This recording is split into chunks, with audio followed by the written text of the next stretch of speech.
Gentlemen, what are some guy tips that you think every man should know? Brush your teeth every day. Use mouthwash. People won't tell you that you smell like a goat, but they will tell others. Probably the hardest thing to do is be courageous. Stand up for yourself and others. Don't be afraid of what other people think. Learn how to cook a couple of basic, healthy, tasty meals for 2 people. I'm talking some baked chicken breasts with some kind of carrot and potato sides or something like that. Nothing fancy. There's a good chance that one or more of these scenarios will apply to you at some point in your life. That no one else is around to cook for you, that you have to cut down on the fast food or dining out or takeout for health reasons, or the same things for financial reasons, or your partner or family expects you to do your fair share around the house. In any or all of these scenarios, being able to confidently say, "Yeah, I can cook us a nice meal tonight," is the right answer. The equipment required is basic and cheap. The ingredients are also cheap. Just watch a couple of YouTube videos and practice a few times. A cheap instant read thermometer is like $10 on Amazon and it will tell you exactly when chicken is cooked properly. It's not rocket science. If there's even a chance that you'll bring a date home with you, tidy up. Dust, vacuum, mop, fold your clothes, wash your sheets at least once a week whether you have a date or not, make your bed, clean your bathroom, including scrubbing the toilet. I've heard enough stories from my friends that are women that I know that doing this alone puts you in the top 20%. It shouldn't have to be said, but this means having a fitted sheet on the bed and pillowcases on your pillows. Even if there isn't a date coming home, you should do these things. A clean hole is always nicer than a dirty one. Okay, I just got home and saw my typo. My god, I swear I meant home. But I'm leaving it because a clean hole is a good thing too. It's easier to stay in shape than to get in shape. I learned this the hard way as I'm slowly starting to work out again. Oh, tell me about it, man. I was in the Navy for 6 years, best shape of my life. Got medically retired for developing seizures, went into massive depression and gained 30 pounds. Now I'm trying to find some kind of motivation. Godspeed, my friends. The narrator has somehow managed to do at least something a few times a week for most of his life, and I'm waiting for that mid-30s onset of extra chub to drive me to train even more. One day soon, I'm sure. Take it slower, enjoy it more. Works for most things in life and for life in general. Know your junk and keep an eye out for changes, and keep it all clean. And apparently a lot of guys object to having a doctor inspect their naughty bits during a checkup. It's the frickin' doctor, they're just looking for cancer and stuff, let them work. I don't know, it still seemed weird that they were doing that behind a Wendy's. Don't underestimate the power of smelling good. The one compliment I ever get is that I smell good, so I always try and keep it up. I don't care what it is, but a compliment in any regard sticks with me forever. Spray the cologne directly onto your skin before putting on your shirt. Less is more. You want people to smell you when they hug you, not when you enter a room. Hey, look at this guy over here, getting hugs. This guy hugs.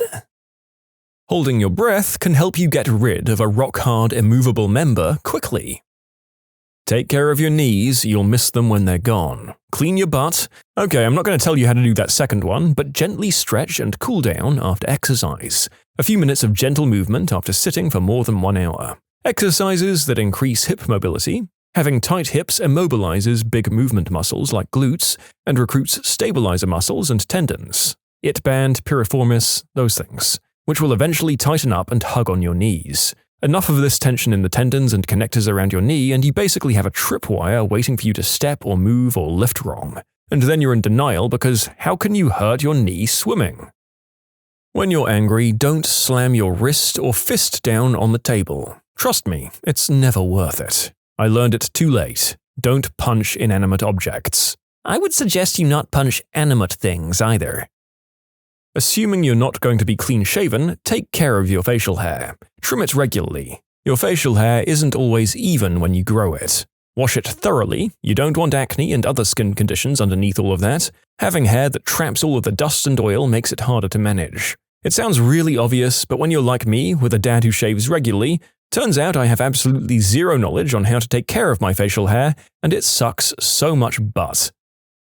If you're feeling hot but your package is scrunched up, then you probably have a fever. In fact, it's generally worth looking out for as it could be other things. A hot or cold flash like this could be a symptom of something else. It's probably not a flu that's lasting for weeks or months. It could be the start of a panic attack or maybe just stepping outside or back inside. I'm not a medical professional, by the way, I'm just advising based on what's happened to me. Never let a girl spray cologne on your trouser monster. Don't be afraid to compliment your fellow men. You'd be surprised the difference a compliment to your bro can make. If your bro is looking good, nice hair, shoes, outfit, or whatever, let them know. Some people never get compliments, and it can improve their day or week. I had no idea the reach this would have. I'm glad this advice helps someone. I remember the moments when someone tells me I look good or I did something well. It makes a difference, and so I make a point to pass that on to others. If a girl says she's busy and doesn't offer a different day, then you're struck out, bro. Move on, accept it with grace. When it comes to dating, one of the best skills to have is conversational skills. Learn how to carry a conversation and learn how to listen. You'll be successful. I've been giving my 16-year-old son tips on how to talk to women. I'm teaching him to ask open-ended questions. What movies do you like? What books? What music? Ask what they like the most about them while keeping them in mind. With that information, go watch the movie or read the book. Next time you chat, you can thank them for introducing you to new forms of entertainment, and you can understand why she likes them so much. And now you guys are talking. When she says you don't need to pull out, pull out. I'd like to add, my doctor said I can't get pregnant. I've heard that line so many times only to check up years later and they have kids now. While the wild or caveman look can work for some guys, that is not an excuse to disregard personal grooming or hygiene. You still need to be clean, to brush or trim your beard, to wear clothes that fit, or to put on deodorant. Rugged is a good look, homeless is not. Work out. No, you don't have to aim for six-pack abs. It's just generally healthy and gives you endorphins, aka happy hormones. Men don't usually speak up when they're depressed, and working out can help with this. Alright lads, as much as we may wish, deodorant is not a replacement for a shower. You should learn to become just friends with women. I'd be lost without my female friends, and I feel like such a more well-rounded person because of them. Another way of thinking of this is allow yourself to see women as more than just potential partners. I found wonderful, caring, lifelong friends in the ladies, and I wouldn't trade them for the world. As previously stated, you'll likely find yourself to be a more well-rounded person afterwards. Yes to both of these gentlemen's points. It's a really good symptom of a non-creep that they have long-established friends of the opposite gender. You'll notice how at ease they are talking to most people once they see everyone as a potential friend rather than a conquest. If you like fizzy cocktails, just order them. Nobody cares. Get yourself a safety razor. The blades are way more affordable, the shave is cleaner, and those things serve you like 60 years. No need for quintuple blade mumbo-jumbo. Know the worth of a person, including yourself. If you're willing to walk over glass for someone who can't return a text, you're belittling yourself. If you can't be bothered to acknowledge someone who's turned their world upside down for you, well, you're just being a butthole. It goes both ways, people. And to clarify, you don't owe your time to anyone, and they don't owe it to you. Don't obsess yourself over someone who'll only use you and then toss you aside as needed, and don't do the same to those who are obsessed with you. Even if it's on you and you have to tastefully reject someone, still acknowledge them and don't string them along to keep them as a backup or something to use and discard. Saying, I appreciate everything you've done for me, but the kind of relationship you're wanting is not what I'm looking for with you, is a hard conversation to have sometimes, but it saves a lot on hurt feelings and it will help you grow as a person. Teeth. Look after them and don't sweep them under the rug. It's not worth it later in life. Trust me, not worth it. And yes, obviously teeth apply to women too. 1. Dental hygiene in general, worth looking after, or you pay the price. Literally. And 2, though it's a bit of a stereotype, as a male I find it a little true, we shouldn't sweep things under the rug or put off or leave things, for example, teeth, until later, next week, or next month. It'll be fine. Because those who do it, you know who you are, and it can apply to doctors as well. And 3, don't combine points 1 and 2 or end up like me about 6 teeth down and regretting. Don't be nice because you want something from someone, be nice because it's the right thing to be. I can't emphasize it enough, but showing your emotions doesn't make you any less of a man. Keeping the emotions inside you would eventually lead to breakdown, to say the least. Being a gentleman is free. Use it often. Also, know how to take rejection. These qualities will get you far when combined with continual learning. It's true that life brings us far more defeats than victories, and real-life wisdom arises not so much from knowing how we might beat someone, as from learning how to accept defeat with grace. Murakami. If you like buffalo wings and you do the Buffalo Wild Wings Blazin' Challenge with your friends, and you go to the bathroom after and they're using the sink, don't get distracted and pee before washing your hands. Trust me. The woman serving you at the shop is smiling at you because she's been told to smile at customers. She's not hitting on you. Don't fall in love with your waitress, therapist, or working girl if you're that way inclined. You can submit your own stories to be featured here on the channel. The story submission link is in the description below, and if you want to listen to some vibey music in the background, check out easymode, also linked below, and subscribe. In your bathroom, you should keep a trash can with a lid that can be opened with your foot. Don't put it under the sink or out of view. Future female guests in your home will really appreciate it. I once received praise that my bathroom was woman-friendly. I had no idea what they were talking about, the only thing was that there was indeed a small trash can with a pedal lid. And a toilet, of course. Huh, bold of you to assume I'll have future female guests. Listen, don't get hung up on one single woman. If she doesn't return your affection or desire, move on. A woman who doesn't return your advances isn't worth more than a second of your time. Persistence can sometimes help, but 99 times out of 100, no really does just mean no. And even being persistent in a sweet or nice way won't get you anywhere. Really, this applies to anybody, but I think guys are repeatedly told that they should continue to pursue someone who's said no, and not taught the self-worth that they're worthy of someone who'll reciprocate without needing to be constantly pushed to do so. Guys, nurture and mentor the young men coming up behind you. Society deems young men as suspicious and disposable. There are no organizations looking out for them. When you grow up, the only people who care about you are your parents. The world doesn't find you and won't be so sympathetic towards you. Alright, I'm not a guy, but I'm telling you all, wash your butt. Running water isn't enough. The Domino's 2-topping medium pizzas for $5.99 deal is a good deal. It's not good pizza, but it is a good deal.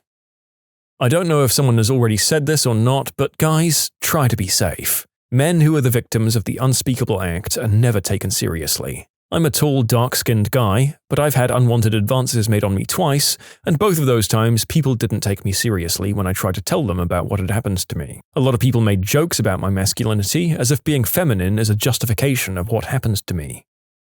Honestly, mostly just relax and mind your own business. Play with her until she makes very happy noises, and then you go inside her and get yours. It will prolong her waves of fun. It's okay to cry sometimes. You're not made of stone. Most of the time, it's good to listen, but open your mouth sometimes.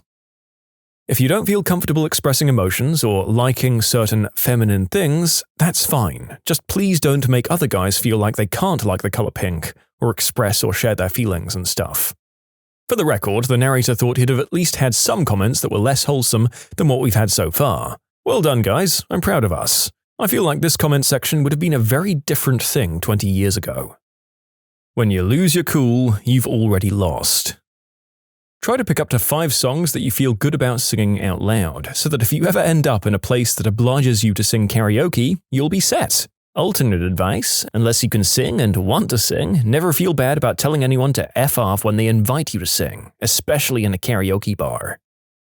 Adult films are not realistic. Don't treat women like that in real life, ever. People are going to make fun of you, maybe because of the way you dress, or the way you look, or the video games you like. Forget about them. They're not worth your time. If a girl takes hours to text you back or only responds with a few words, she's not interested. It's never too late to start working out and eating healthy. I get that you're probably not happy with your height. Maybe you wish you were a few inches taller.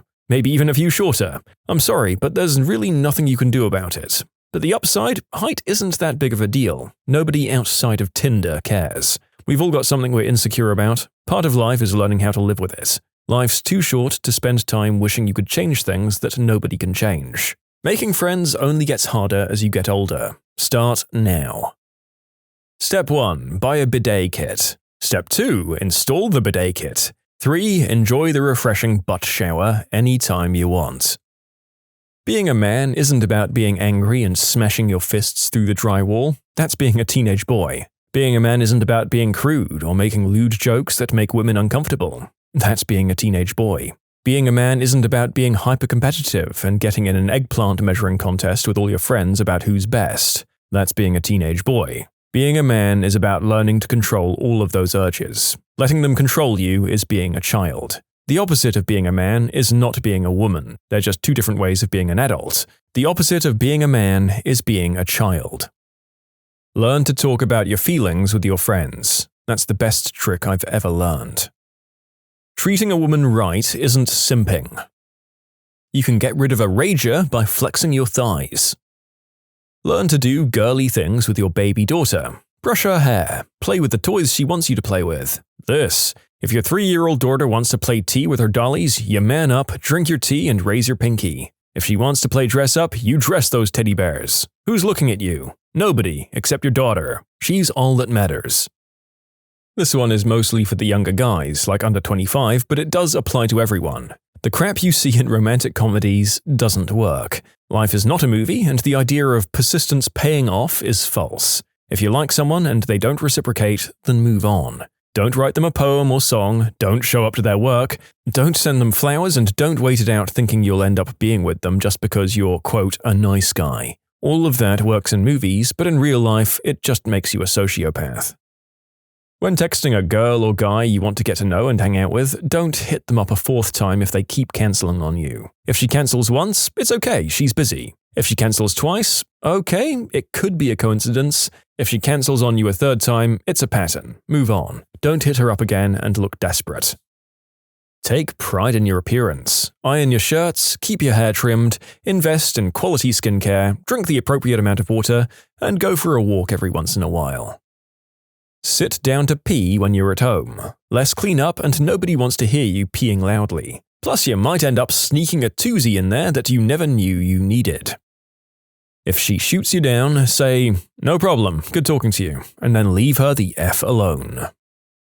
Vulnerability and showing your emotions doesn't mean being a baby about it or complaining. There's a time and a place and a skill to doing this. Don't verbally confess your feelings too early on. Show your intentions with actions instead, like asking her to hang out. Being cold, distant, and aloof in order to seem cool is blocking your intimacy with others. Getting therapy is never a bad idea. Getting in touch with your feelings is never a bad idea either. Women don't actually care about things like member size or having a ripped body. They might like it, but it's not going to be something you get rejected over unless you make it a point to feel inferior about it. It's we men ourselves who perpetuate these gender stereotypes. Doing the deed and activity without emotional bonding is kind of empty and not satisfying. Find somebody you really like and then worry about the physical stuff.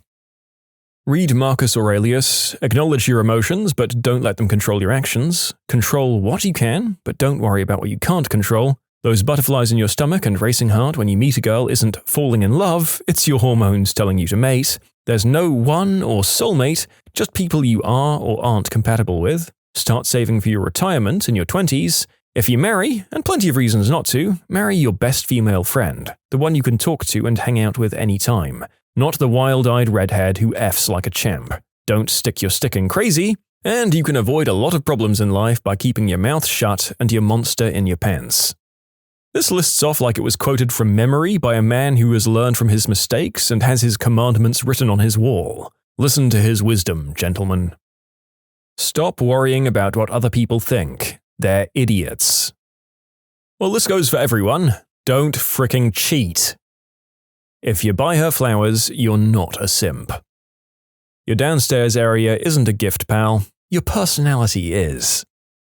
When you first start dating someone, don't shuffle your friends aside, even if you want to spend every minute with them. Just don't. Part of the reason he or she was probably attracted to you in the first place was that you had a good social circle of people that loved you. If you brush them aside, you risk losing their attraction and weakening some of the bonds you had with friends. I've seen it happen too much, and this is how guys usually end up overbearing to their partners and expecting them to fulfill every need they have. In extreme cases, it can end up in complete depression when they break up with you and you're now alone and have no other social support network besides them to get you through the breakup.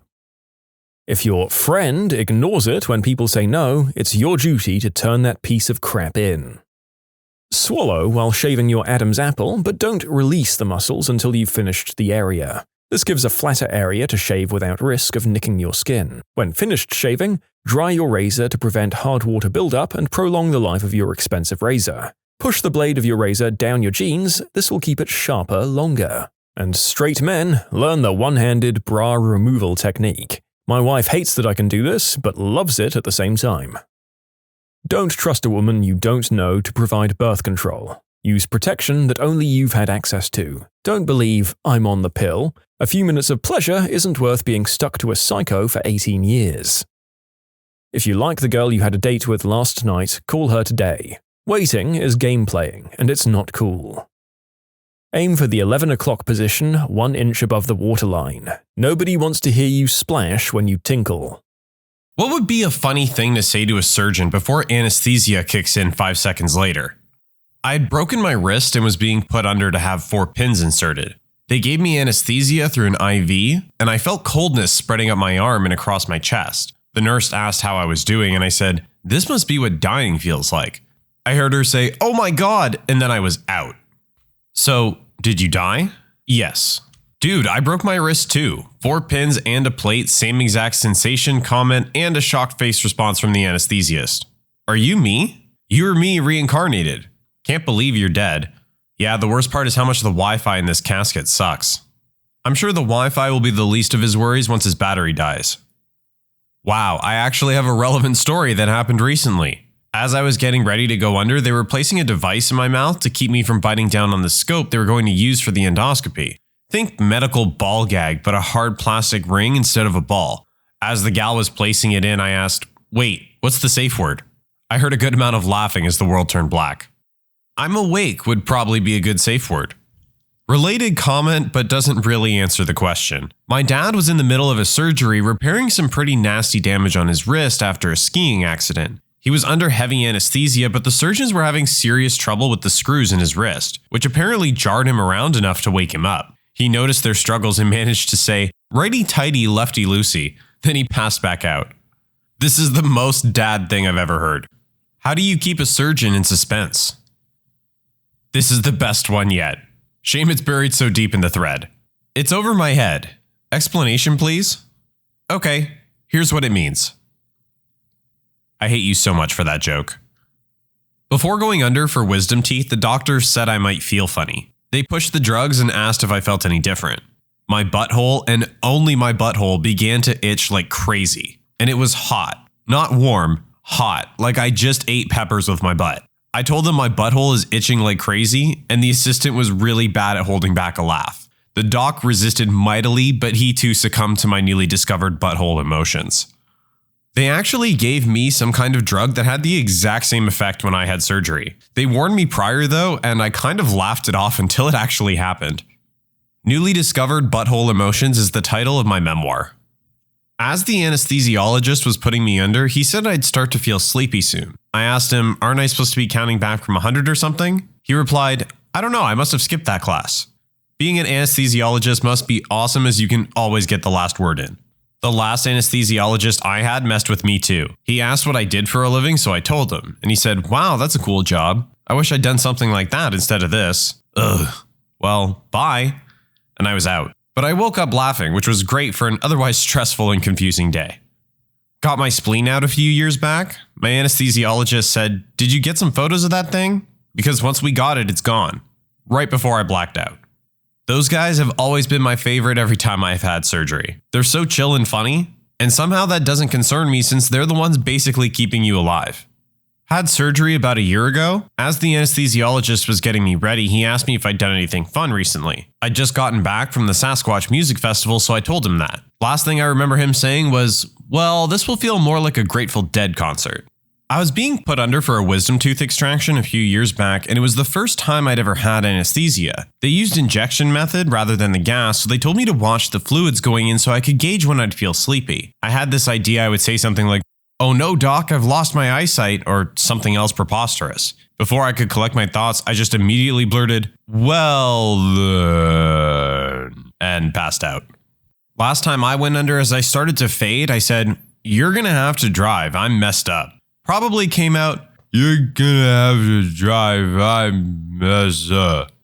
I said something similar, except it was when I woke up. The doc asked how I was feeling, and I said, fine, I've been drunker than this before. Good thing I'm not driving. I was seriously messed when I woke up from that chair. Despite what I said, I have never been so drunk I needed a wheelchair and 2 people to get me in the car. When I had my exploratory laparotomy for ovarian cancer, I wrote on my chest, "Insert superpowers here," with the arrow pointing down to the incision site. Waking from anesthesia one time, I heard someone say, "His blood pressure is a little high." Then I mumbled, "That must be the anesthesiast assistant's fault." Then they kind of startled and asked quickly, "Why's that?" Becoming slightly more coherent, I continued to say, "She's really hot." They all laughed and said, "He'll be fine," and released me from there. I had some temporary amnesia after waking up from an hour-long emergency surgery. My girlfriend was there and found me staring puzzled at her.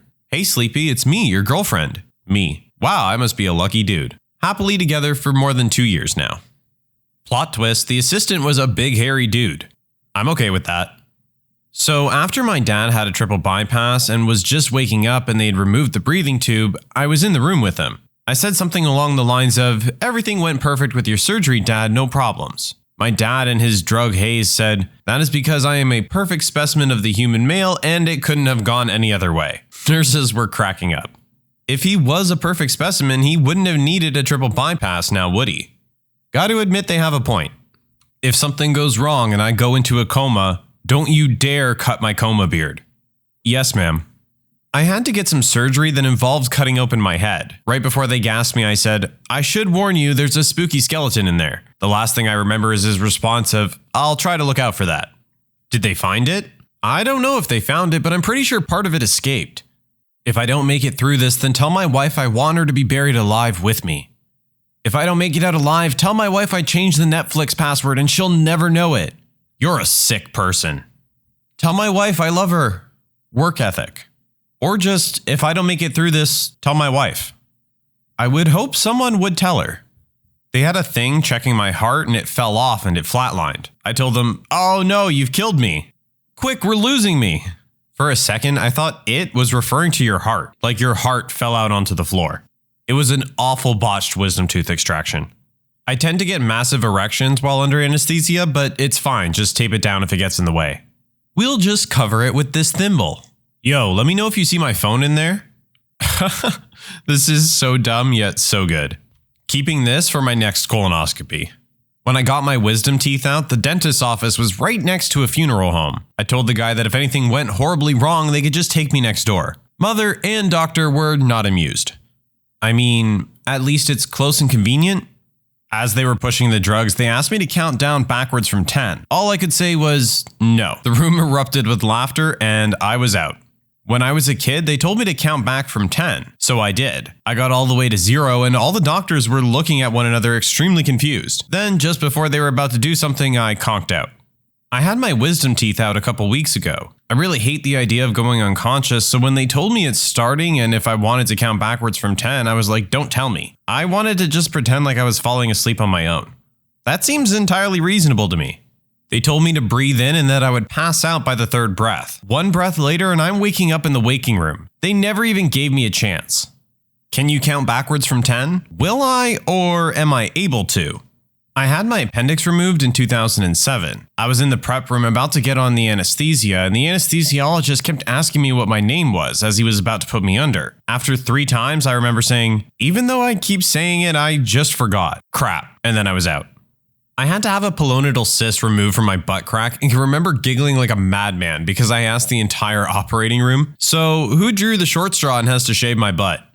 The honest answer to that question is the medical student. I shaved so many butts, and then you have to take tape and use it to collect all the shaved hairs so they don't get all over the sterile field. Ugh. So glad I'm not going into surgery. When I had my wisdom teeth removed and was given general anesthetic, I apparently said, "If this is what being on drugs is like, sign me up." He went and told on me to my mother. I said a similar thing when I had minor surgery done. I got shot up with something to take the edge off before they rolled me into the operating room. I remember announcing that the drug they gave me felt like being drunk, but without all the calories. Apparently, I spent a good amount of time telling the dentist all about my aunt's goat farm. When the doctor told my mom this, she replied, "His aunt doesn't have a goat farm." The fact that you said "if" should be good news for her. It would have been worse if you had said, "These are the best drugs I've had since that Colombian gap year." Luckily, I cried about going home to feed my pet hamster. I never had a pet hamster. Same experience, but apparently I said, "Man, I need to do this again." I asked for a tummy tuck while being wheeled in for a bowel resection. I said, while you're cutting it open, just cut some off. Then when I was done with my surgery, but still pretty messed up on drugs, I asked if I was skinny and then cried when my doctor told me he didn't give me the tummy tuck. I asked for a tummy tuck after both of my C-sections. Doc gave me the same answer each time. I make it work, I don't make it pretty. I went in for an endoscopy and colonoscopy, or as the staff referred to it, a double. Before they put me under, the doc asked if I had any questions. I said, just so I'm clear, you're putting a tube in my mouth and in my rear, right? Right. Can you put it in my mouth first? Don't worry, if we start in the other end, we'll just spit on it and wipe it off. That's hilarious. I love when they're jokey. When doctors are too serious, it makes me uncomfortable. Right before I went under to have surgery on my septum, I was about to start counting backwards before they put the mask on, and I asked, does anyone need anything while I'm out? The last thing I remember was an OR room full of people laughing hysterically. I'm gonna need to get surgery just so I can use this. Legit Bill Murray level. I like it. The other way around, I was cracking jokes with the nurses and anesthesiologists before a big surgery and everyone was laughing. Anesthesiologist turns to me and says, well, it's not fair that you're the only one not on anything, and then hit me with the anesthesia and I was out. That's awesome. First thing on waking up, run hands over own body to make sure all parts are there. Seriously though, you could wake up feeling pretty scared after that. I said to my doctor during my wisdom teeth extraction, Doc, don't start, I'm still awake. To which he said, we're already done. Those drugs are legit. Actually, it's scary just how much you don't feel time pass while under those drugs. Last thing I remember on my last wisdom tooth surgery, I told the dentist that I worked with food grade nitrous and that it might take a small amount more. Don't know if I said anything afterward. I woke up in their recovery room. To the surgeon and nurse, I just want you both to know, good luck. We're all counting on you. I'd imagine you waking up several times during surgery to say that line again. Pre-op, Marco. Post-op, Polo. Simple, straight to the point, no fluffer. This is perfect. Pre, legend, post, dairy. I told them that I hadn't pooped that morning, and if I pooped on them, it's their fault for scheduling the surgery at 6 a.m. Then I passed out. Well, don't leave us hanging, did you? Nah, painkiller's so good, I didn't poop for a week. I feel like as the doctor in this situation, you'd just be on guard the entire time. Last time I went under, I started to feel a sort of paralysis and couldn't move. Me. Whoa, did you just give me something? Nurse. Yes, just relax and don't fight it. Me. Okay, but you should sell this stuff in the gift shop. Everybody laughs. Surgeon. Are you okay? Me. Yeah, but I'm disappointed there's no cake. Surgeon. On the recovery notes, write, give the patient cake. Next thing I know, I'm waking up in the recovery room with a slice of chocolate cake on the table next to me. I should have asked for cake. Hell yeah, free cake. I'm envisioning an episode of Seinfeld where George figures out he can get free cake by this simple little trick and ends up having multiple operations just for more cake. I do have to say though, kudos to the doctor for taking care of all their patients' needs. My wife went to the dentist last weekend. After several shots of numbing, she sang to him, I can't feel my face when I'm with you. To the dentist's credit, without batting an eyelid, he replied in full voice, 'cause I numbed it. When my appendix burst, I was being wheeled in, and as the doctor was getting ready and I was about to pass out, he said, geez, this is rusty, and held up a scalpel. I could tell he was joking, and off I went to sleep. When I woke up, he came to check on me, and the first thing he said was, have you seen my watch? I swear, he was a very funny man, and it really helped calm me down in a situation where I nearly died. Okay, so I know this is late in the thread, but when I was 15, I had tight foreskin around my penis and I opted for circumcision. My doctor, Dr. Lenz, was the funniest dude I've ever met. He told me I was gonna have something like a Frankenpenis for a month or two, but it's cool. Anyways, I'm in the OR on Christmas Eve and I feel the anesthesia starting to kick in, and before Dr. Lenz walks out, I shout/slur, Doc, please just take care of the little guy. And he stops, turns around, bows to me and says, as if he were my own. I laughed once and passed out. I was being wheeled into emergency abdominal surgery once and my girlfriend was with me. We're rolling down the hall and they have the mask out to put me under, and I pause and I say to her, don't let them touch my penis. The nurse smirked a little and they put the mask on me. In a somewhat panicked fashion, I pulled the mask off, stared up at my girlfriend, and with full weight and seriousness told her they can look at it, but no touching. I heard the doctor laughing as the gas kicked in. Best part is there's a good chance they gave you a catheter. I had a nervous moment when I had my surgery when the nurse came in afterwards and says, "Okay, we need to take the catheter out." I did a double take and said, "I feel like this is something I should have noticed." That and the first thing I said when I woke up was telling my nurse she was beautiful and then immediately puking blood. Don't worry, I'm sure she was charmed by your interaction. Similar, I had some kidney stones and they had to go up there to unblock my parts, if you know what I mean. As I was waking up from anesthesia, I apparently asked, how many people saw my pee-pee? A few minutes later, as I was a little more coherent, I asked the nurse what's the craziest thing she heard from someone waking up from anesthesia. Her answer, how many people saw my pee-pee? Good times. So, how many people saw your pee-pee? Never actually got an answer, but I would probably say 4 or 5. It's just funny because who calls it a pee-pee after their 5th birthday? Who's the guy with the scythe standing in the corner? Oh, that's the other surgeon. He's just sitting in. I just went under this past week. I told my doctor, I better not wake up with any penises drawn on my face. The room had a laugh and I went to sleep, and they performed the worst magic trick ever and made a camera disappear up my butt. I remember being a celeb at the hospital after I said, I love my girlfriend because she's got big boobies. When I'd go in, I'd have doctors and nurses teasing me. I was 16 at the time. Here's to relapsing. This is so wrong, I'll have to remember it.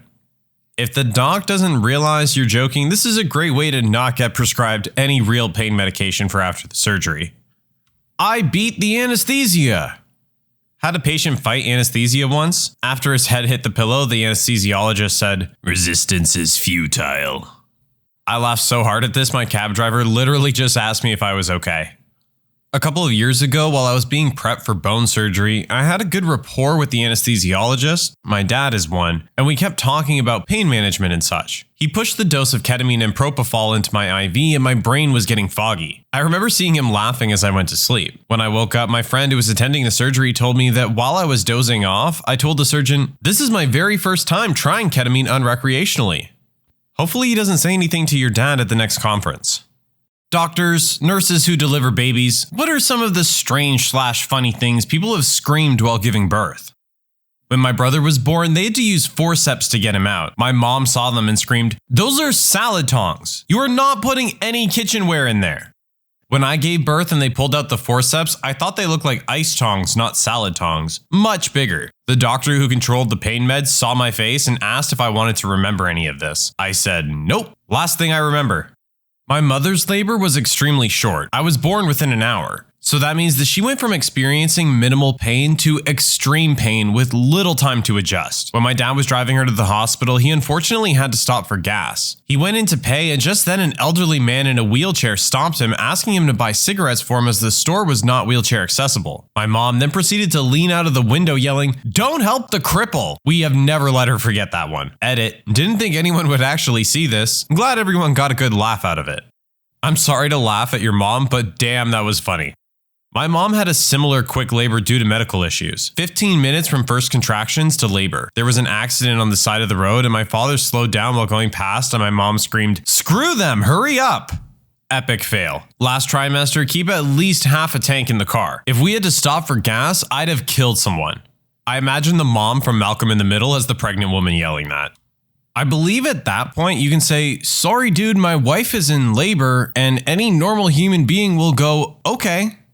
My roommate and I just finished our labor and delivery rotation in July. During one of the births she was helping out in, the mom and the dad were separated but still good friends. So while this woman is pushing out her baby, she begins to half tell/half scream that my roommate should date her ex/the baby daddy. The conversation went something like this. "Mom, you should really, go out with, him sometime. He's really fun."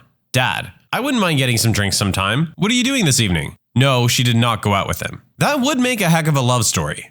He actually said, "What are you doing this evening? Shouldn't you be with your newborn baby?" I get that they weren't together, but still. Seriously though, my friend, there's a time and a place.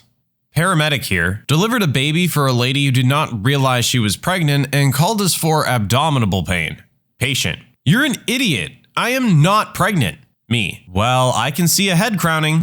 Patient: "That must be a tumor." The tumor was a healthy baby girl. Mom was totally sweet afterwards, by the way. Holy crap, was she a big lady? That's crazy. My mother-in-law didn't know she was pregnant with my husband until she was 7.5 months along. She said she thought it was well-packed fat. Yeah, she is a big lady. Her wedding pictures she was 8 months pregnant in, and you couldn't tell. When my sister was in labor, she was screaming, and our mom was trying to be comforting, saying, "It'll be okay, take some deep breaths, it'll be over soon." Then my sister looks up at our mom and says, "You have no idea what this is like. You just wouldn't understand, Mom." I hope your mom never let her forget saying it. My sister told me while she was in labor that she changed her mind and wanted to go home. Sorry sister, too late. Plot twist, both children are adopted, only the sister knows though. Patient fully dilated, started pushing, then changed her mind. "I don't want to do this, I'm going home." And then tried to get off the table. This happens. I can't believe this happens. Fear 101. Question that I don't want to Google for the risk of pictures. What does it mean, dilated? I've never understood this. Edit. I got the answer already. I'm gonna get nightmares if y'all go into any more detail. My friend's mom, who's a midwife, told me that once she found a woman in labor walking around the ward with her bags packed, saying she's changed her mind and was going home. "You delivered my baby girl. Sorry about trying to leave. At the time I just felt that way." I did this. I was only half dilated though. I just said I wanted to come back another day. My husband said he didn't think it worked that way. He was right, but man did I beg to go home and just put it off another few days. The epidural kicked in and I was good after that. My mom tried this when she was having me, but my nan was there and told her, "Get back on that bed now." I'm being induced in about 14 hours? What should I do instead? When I hit transition, I started crying. I don't want kids. I don't even like kids. EMT who did a birth on the side of the road. Woman shouted, "Screw me," during a contraction, and the husband casually replied, "That's how we got into this mess." I had a very hard time containing myself. Pretty sure my husband said this exact thing to me while I was delivering our daughter. My husband and I have a tendency to enjoy witty banter during labor. It's just how we are. During the labor of our youngest, 27 hours in, he said something and I replied, "Do you want to push him out?" Without missing a beat, he replied, "I already did and thousands more like him." Our nurse was expecting me to be angry, but I totally cracked up. He's so funny. Husband already kicking out the dad jokes and his child isn't even fully born yet. I said that to the doctor during her prenatal exam. "Just lie back and relax. This will only take a minute." That's how this whole thing started, doctor. One lady was too posh to swear when in pain from contractions. She just said, "Jeepers creepers." I hadn't laughed out loud at this threat until I got to this one. That's the safe word my wife and I use. I held off on swearing, but at one point I thought my husband and I were alone in the room. That gas makes your mind kinda cloudy. And I asked him where the fudge the chick who was coming to do the epidural was. The midwife was still in the room. She thought it was pretty funny. I had the pleasure of assisting a woman in the most beautiful, textbook perfect natural birth ever to take place in a hospital. In her birth plan, she warned us that she might do some cussing, to which I said, "You couldn't offend me if you tried. Yell whatever you like." What does she blurt out while pushing? "Owie." When I was born, my dad didn't know that babies are usually born face down. And as I was coming out, he screams, "Oh my God, she doesn't have a face." That made me laugh so hard my dog came over to see what was going on. I have tears running down my face right now. Thank you so much for sharing this. I was high on meds at the time, and I was begging for barbecue ribs in between contractions. "Come on, honey, the nurses will never know." They were standing right there. "Did you get the barbecue ribs?" I wasn't on meds and still thought it was perfectly fine to say, "Honey, leave now, run down the road and bring me back a burrito with guac and hots." I really wanted a burrito. My mom told my dad to get her Taco Bell and he said, "No, you're in labor." Apparently when my aunt was giving birth, she was all jokes. Very angry jokes, but jokes nonetheless. "Knock knock, who's there? The baby? Not yet." I'm picturing a woman in labor bellowing this angrily and just cracking up. Not a doctor, but a father. When my first child was born, his head was kind of misshapen, and when the doctor lifted him up to show my wife, she yelled, "Why does he look like a raptor?" I lost it. My mom almost punched her best friend when I came out with my head all funny. My mom said, "How does she look?" And her friend's response was, "Kind of like E.T." My mom didn't have any sense of humor about it. I had bright orange hair when I was born. It's since softened out to a nice strawberry blonde, but baby pictures are pretty interesting to look at. My mom always says that when I popped out, my dad just started giggling and calling me Carrot Top. I had to be kept at the hospital for a while due to some weird stuff, and soon all the doctors and nurses were talking about baby girl Carrot Top. My mom was not happy about the nickname. My dad told me they thought I was a girl all the way up to birth. I came out as a C-section and the doctor goes, this one's got some extra equipment. Mine's the opposite. I came out all girl and my dad told the doctor he must have dropped something and to look again. My wife told me in a satanic voice to get better ice chips. These suck. I'm not sure what the quality issue was, but I ran and got her a different cupful. The nurses kept trying to give me ice chips and telling my boyfriend to give them to me between pushing. And at one point, I got pissed and told them, no, I don't want it. I was too busy pushing a baby out of my vagina to eat any ice chips. I'm a nurse, but I'm also a mom. My husband told me when I was breathing the laughing gas, I screamed, I'm Lady Darth Vader as I was pushing. Then I asked the doctor if he felt my tonsils when he had his arm up there. These are my coworkers. I hope they let you live it down. What memories you made with them. Their time will come. I made this account purely to tell you that I'm in a room of sleeping people and woke them all up with my laughing because this is the funniest thing I've ever read. Thank you so much.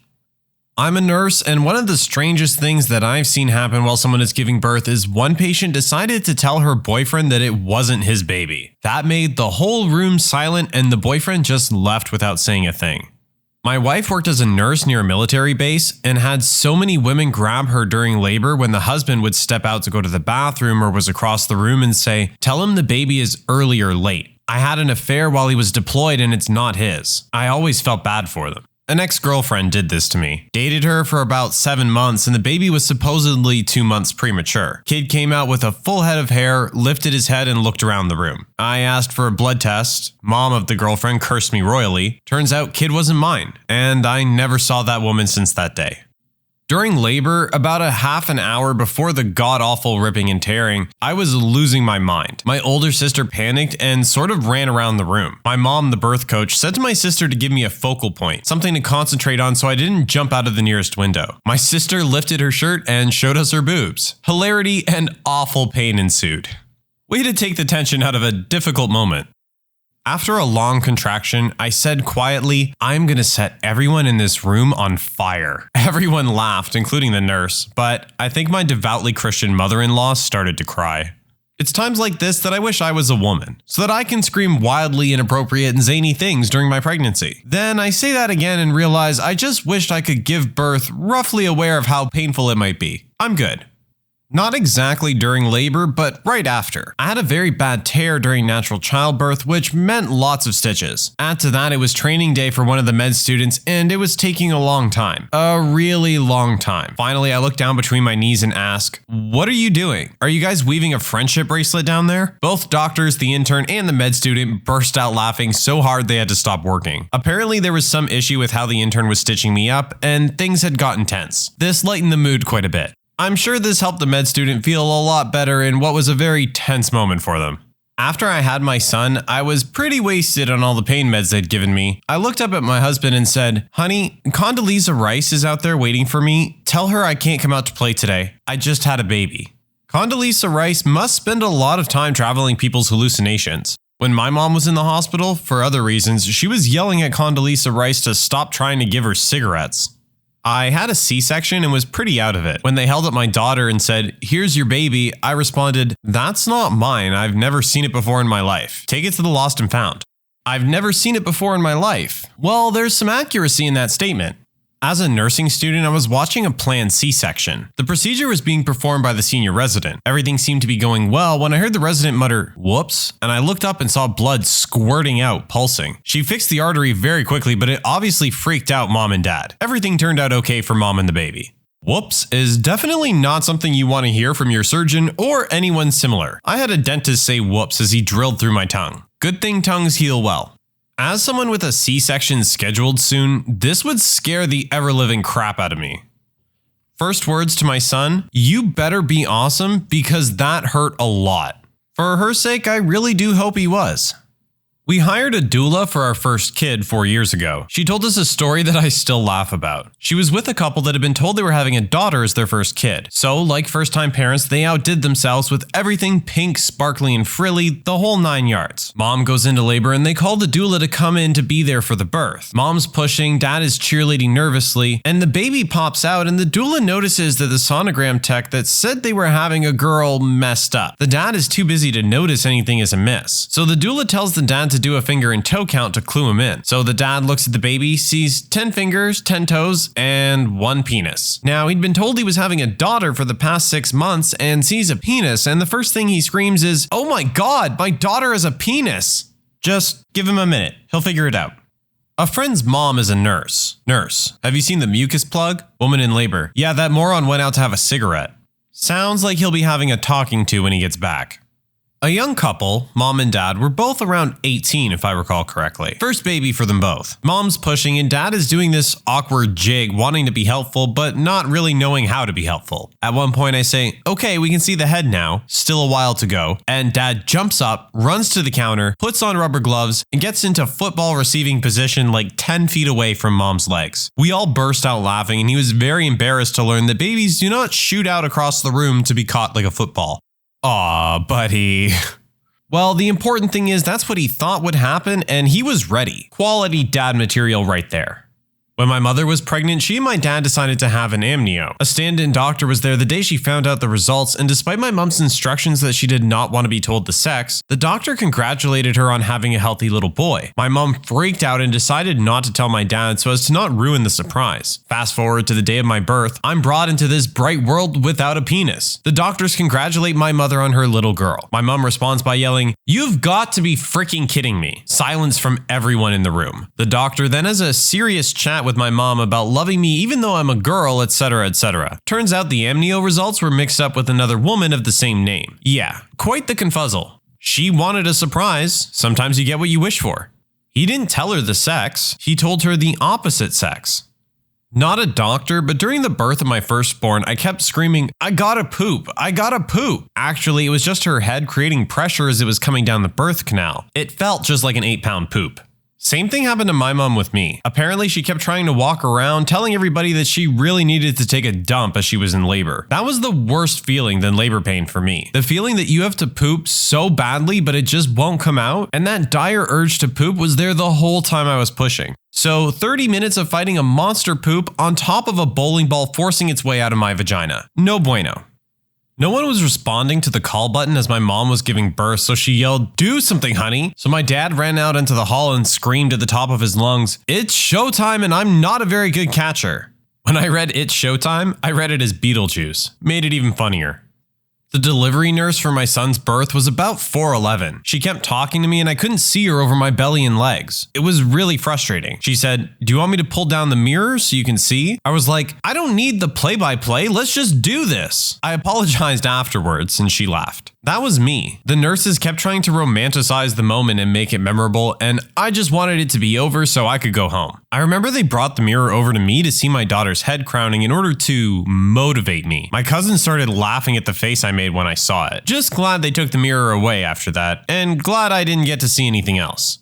My fiance is a doctor and my mother's a nurse, so I'm claiming the titles by association for the purposes of this thread. My mother was unexpectedly having her 4th child and chose not to find out the sex. We like surprises everywhere apparently. For some reason, she became convinced it was a boy and would have bet the house on it. In the delivery room, they hand the baby to my dad and he joyfully tells my mom that they have a new baby girl. Mom, what? No, check again. Dad, I'm pretty sure it's a girl, honey. Mom, you're not looking hard enough. My older sister cried when she found out I was a boy, and both of my older brothers danced in jubilation.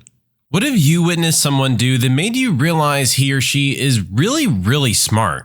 My wife's grandfather. He's a retired electrical engineer with a dozen patents to his name and a long list of recognitions I can't be bothered to remember or name. I always knew he was brilliant, but never realized just how until one day last year we were visiting and he got a phone call. Keep in mind he's been retired for 20 years and is 86 years old. The phone call was from an electrical engineering firm from halfway across the globe asking if they could fly him out to a site and have him consult on the energy capture of a hydroelectric dam they were building. They'd run into a problem that none of them, all the electrical engineers, could solve. They had consulted 3 of the top university departments in the US on the issue, and the last one had referred them to him. 20 minutes on the phone and he agreed to think about it. 2 days later, he'd solved their issue and written the solution on a single 8x11 sheet of paper which he scanned and emailed to the company. He said he took so long to write it up because he didn't want to have to fly all the way out there at his age. His explanation was so clear I was able to understand and follow it with no relevant higher education.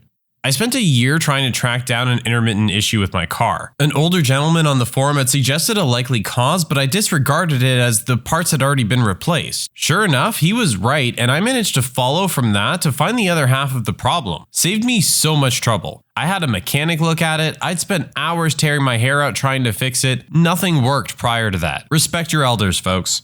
He should write a book / at the bare minimum document what he knows so that it can be converted to a book or just published publicly. He's clearly an expert in his field and his knowledge is invaluable. Everything he can write down can only better humanity.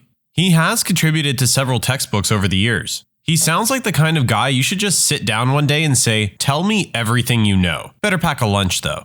One time, my drunk uncle was in jail and needed bail money, and being that my dad was the only one in the family with any real savings, they all looked to him to fork up 100% of the cash. Having been asked, he realized the situation had two possible outcomes. One, pay for his bail and never get the money back, or two, not pay for the bail and the whole family blame him for it. So my dad decided to throw them a curveball. He told them that whatever the rest of the family raised for the bail, he'll not only match it, but he'll offer double what they raised together. Nobody offered 1 cent. Blame averted. Well, I'm certainly going to recycle this if the need ever arises. I hate that though. I've had friends who've been the only ones in their family that had their act together despite all odds. Somehow they end up becoming monetarily responsible for others' consistently poor decision-making skills. This can probably be used in a lot of situations where I'm dealing with would-be deadbeats, totally stealing it. I had a teacher in high school that, using both hands, could write a sentence starting from the beginning and the end simultaneously. He even split the middle word of the sentence. He also spoke around 5 languages. I had one like that. She could write in English and Greek simultaneously. I was playing the card game Egyptian Rat Screw with some friends, and then all of us noticed that one of our friends was slapping a bit too fast to be believed. It turns out he was counting all of our cards and had each of our decks memorized, which is just insane. Maybe it was just my group of friends, but you had to do that to come anywhere near winning. Each game would literally last an hour or two and be amazingly fast-paced. 4 of us played every day, and it would literally be our cardio workout for the day. Everyone who would watch us would think we were just randomly slapping a pile of cards. My older brother was always terrible at school. I can remember him straight up asking why he needed to graduate high school and then again in college. He then accepted a low-level job after graduation in marketing that ultimately fell apart due to the company executives screwing up big time. During all of it, he somehow was able to keep a small client, and within 7 months of working, was promoted to their executive marketing director, making 6 figures. Now he has multiple clients on the side and is always scheming something up. The dude is as hard-headed as they come, but nonetheless is a marketing genius. Blows my mind how far he's come. I was once in Chinatown and I saw this old Chinese guy with a bunch of groceries. He tied the bags together by the handle and slung them over his shoulder. He looked ridiculous. The next week I was struggling with a lot of groceries and I remembered the old Chinese guy, stopped on the sidewalk, tied all my bags together, and walked home like the unencumbered dork I became that day.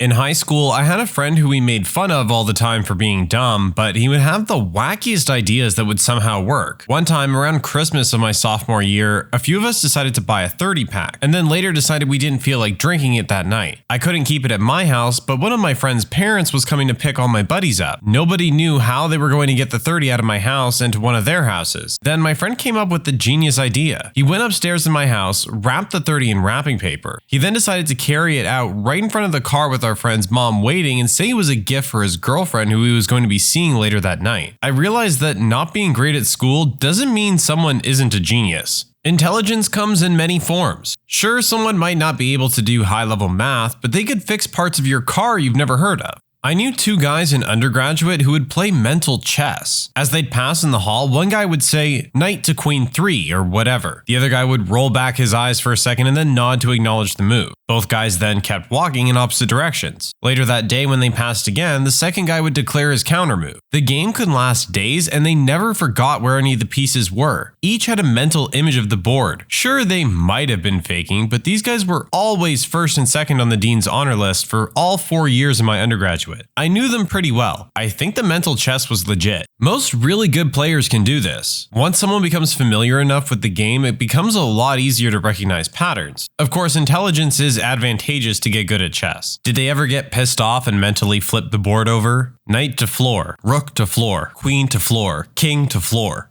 It's all about knowing the game and the related statistics. One of my favorite stories from my college football days is how well some players can recognize patterns in statistics and combine that with their physical prowess. There was a safety on my team that went to the NFL, still playing, who could answer every coverage question or situational scenario with almost 100% accuracy. Anybody who can explain highly complex things very simply. It takes an intelligent person to understand it, but it takes a brilliant person to grasp it so fully they can dumb it down to explain it to anybody. I think it was Feynman who tried to write an introductory textbook on some obscure topic and concluded that more research was needed because he was unable to explain the topic simply enough. I've always found it amazing how most people think they're super smart, but when you ask them to break things down, they're completely unable. In fact, most will then get angry at you or think you're stupid for asking them to break things down. Elevating complexity to simplicity is pure genius. I was at my desk waiting to make a purchase over the phone, and I mentioned to a coworker that I always have to pull my credit card out. I should have this number memorized by now. Another coworker overheard that and said, "I know your Visa number," and spit it right out. After I got off the phone, I asked him, "What was that?" And he said he heard me say it a couple weeks earlier. Numbers just stick with him that way. I already knew he was a bright guy, but that took it up a notch. I'd ask him very politely to not ruin your life. When you sit down in a meeting for work, when you're trying to solve a big problem and someone can say, "That's the wrong question," you need to be asking this. People who can do that generally understand the bigger picture and all the various variables and factors in play and how everything fits together. It's some next level action to watch the entire room go, "Wow, we're looking at trees and that guy's looking at the forest." I accidentally got a promotion literally yesterday for doing something like this. I'm a contract attorney doing doc review and randomly get an email saying they're going to bring in 20% of people for conversations. I immediately crap my pants and I assume I'm in trouble. My initial reaction is, well, if I had more frequent feedback, I could code documents accurately with better consistency. Sort of pack a parachute if they ask why I'm messing up. Turns out the meeting is just a sample of people they wanted to ask about how management was doing, if we had the right tools, if we had too many meetings, if we needed something, blah blah blah. Basically just getting feedback about how the project is going. Since I already had my previous excuse on deck, I sort of just blurted out. The dude seems really interested and takes a bunch of notes. Fast forward to yesterday, I get an email saying they want another meeting. They made me a QC team leader reviewing and managing a group of like 15 people because I apparently have such deep insight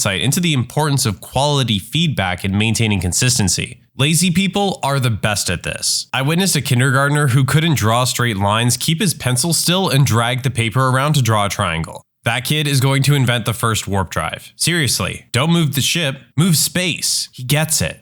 My dad had a business trip in Seattle that I tagged along on so I could see a soccer match and explore the city. He invited me to go to the research hospital with him one day and I agreed. They were working on testing some type of cardiovascular tool on a cadaver that they would stimulate blood flow in to test. Seeing my dad, who didn't go to college, barely graduated from high school, lived on welfare with a single mom, and who knocked up a teenage girl when he was a teenager himself, performed surgery on a cadaver using a tool he invented that could potentially save thousands of lives, blew my mind. He had hundreds of patents on devices. I got surgery 3 years ago and my shoulder surgeon used a tool he invented in the 90s. He's an incredibly smart and hardworking man who just got the right amount of luck to get him where he is today. I doubt luck played a part.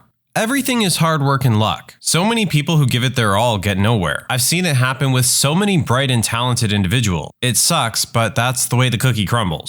I like it when you meet someone whose English is imperfect, but you realize they're very intelligent and are able to explain their thoughts. I remember once meeting a Japanese archaeologist who wasn't the best English speaker, but when he explained his research to me, it was absolutely fascinating. There was this dude I worked with ages ago who immigrated from China. The higher-ups would get pretty frustrated with him because he was constantly coming up with clever ideas and interesting new ways to do things, but they just wanted to keep the status quo. Some ideas were decent, others were likely brilliant. Anyhow, his spoken English was downright brutal. His written was perfectly fine though. Eventually he left, probably out of frustration. This is why it bugs me so much when people assume that broken English or heavily accented English is an indication that someone is less intelligent. English is hard to learn when it's not your mother tongue, and it's even worse when you're an adult, especially if you're coming from a culture that doesn't even use the same alphabet or similar grammar. Gotta plug my dad in here. Had some friends over, and just to mess around, we asked him the definition of random words in the dictionary. We opened it to the eyes, and I asked the definition of 10 to 12 letter, 3 to 4 syllable words. Not only did he nail all of them, but most definitions were verbatim. When we got to the 10th word, he goes, the verb or the noun, and we lost it. It was seriously ridiculous. We were freshmen in high school and could hardly pronounce the words we picked. Turns out he read the whole dictionary over the summer when he was 16 and bored. Guy is still the smartest person I've ever met.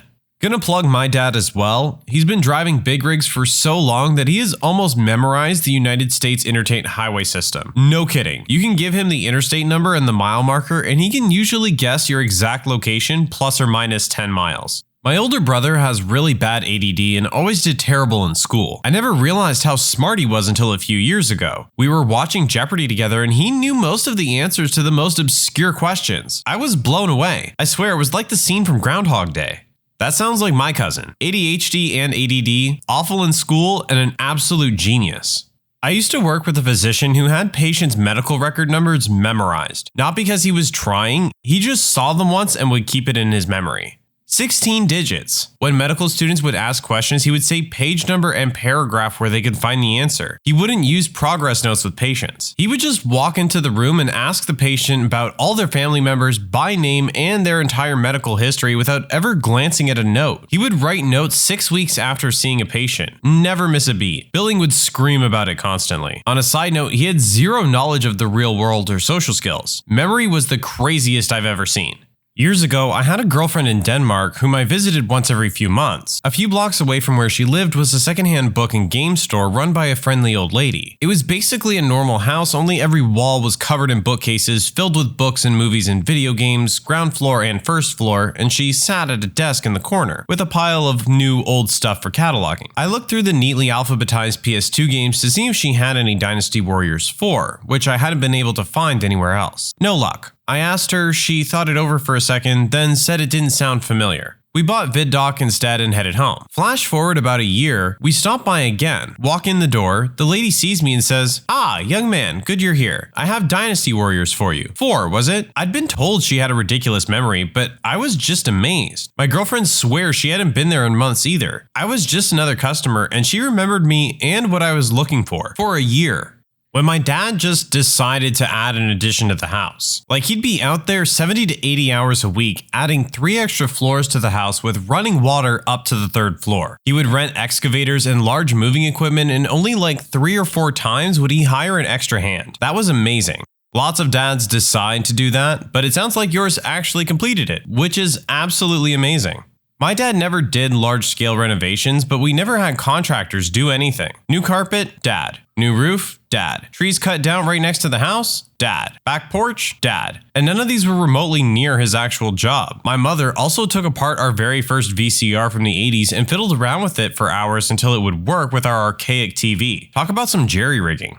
My wife is smart, like 6 languages fluently smart without breaking a sweat. Has never not done well in school, always gets promoted, etc, etc. But no one in my family saw this because she's an introvert and tries to keep herself dumb so people get her and like her. My family and I are smart. She's next level up. So after we got engaged, family had a get together. As in cousins, friends, lots of people. As usual, we played some group games. She was reluctant, but I pulled her aside and asked her to try and fit in. She obliged, but was annoyed with me. Started with Pictionary. She schooled the room. Moved to a bunch of card games with a single deck, counted cards, knew everyone's deck, etc. Quiz board games, knew all the answers. Over and over again, she was dominant to the point of silencing my family. It was unnerving even for me. A few weeks later when we visited her family, "Oh, we don't play games with her. She plays to decimate the competition." "Oh, did you ever consider that you all need to get good?" My ex-wife is like this. No one in my family will play any games with her anymore because she always wins. There was this one time when she was on a winning streak, I decided to float the idea of all 7 of us against just her. She still won every round. Found out my little brother, age 12, has a legit photographic memory. He's a big Lord of the Rings fan and knows an abnormal amount about the series. Whenever he answers questions about it, he looks up and squints a bit. I asked him about it and it turns out that he's actually reading from the book in his head. He can even jump to random page numbers. He also knows a ridiculous amount of world history. I go to him when I need help with that. Sadly, he's adopted and we don't share the same genes. I'd like to be friends with your little brother. I'd take him to parties with me just for the Lord of the Rings trivia so I don't have to pull out the complete guide to Middle-earth. Just kidding. I don't get invited to parties. It would be interesting to find out if his memory is spatial with respect to books. If he had been reading from an ebook reader, whether he would have found it more difficult to remember. From your description of his memory, it sounds like he literally photographs the pages with his mind. Growing up, your dad is always that nut. At least mine was. Always thought of him as a joker who liked to invent stuff around the house. Long story short, when I was around 12, he made a basic hydrogen engine. He was on track to making it practical for his van and was so stoked, claiming he would get up to 4 to 5 more miles to the gallon. He was able to make a small hydrogen cell and a housing for it and set it in his van. It was so complicated, I can't even explain it properly. He got 3 to 4 more miles to the gallon, so his prediction was pretty close. He was then stuck on how to get more out of it, make it cheaper, and, maybe pitch his idea to get it on the markets. One day he was Googling new ideas and came across an Aussie uni that basically did the same thing before him. I don't know the details, but it crushed him. He stopped working on it, kinda stopped making stuff. A few years ago, I was home visiting and was walking through his workshop and found the cell tucked away all dusty. It dawned on me then that I will never come close to being as smart and intuitive as my father. I told him before I left too. My old man cried, I cried. It was great. Man, beautiful and sad. I bet it meant a lot to your old man hearing you say that. ER doctors and nurses, have any of your patients surprised you with their amount or lack of pain tolerance?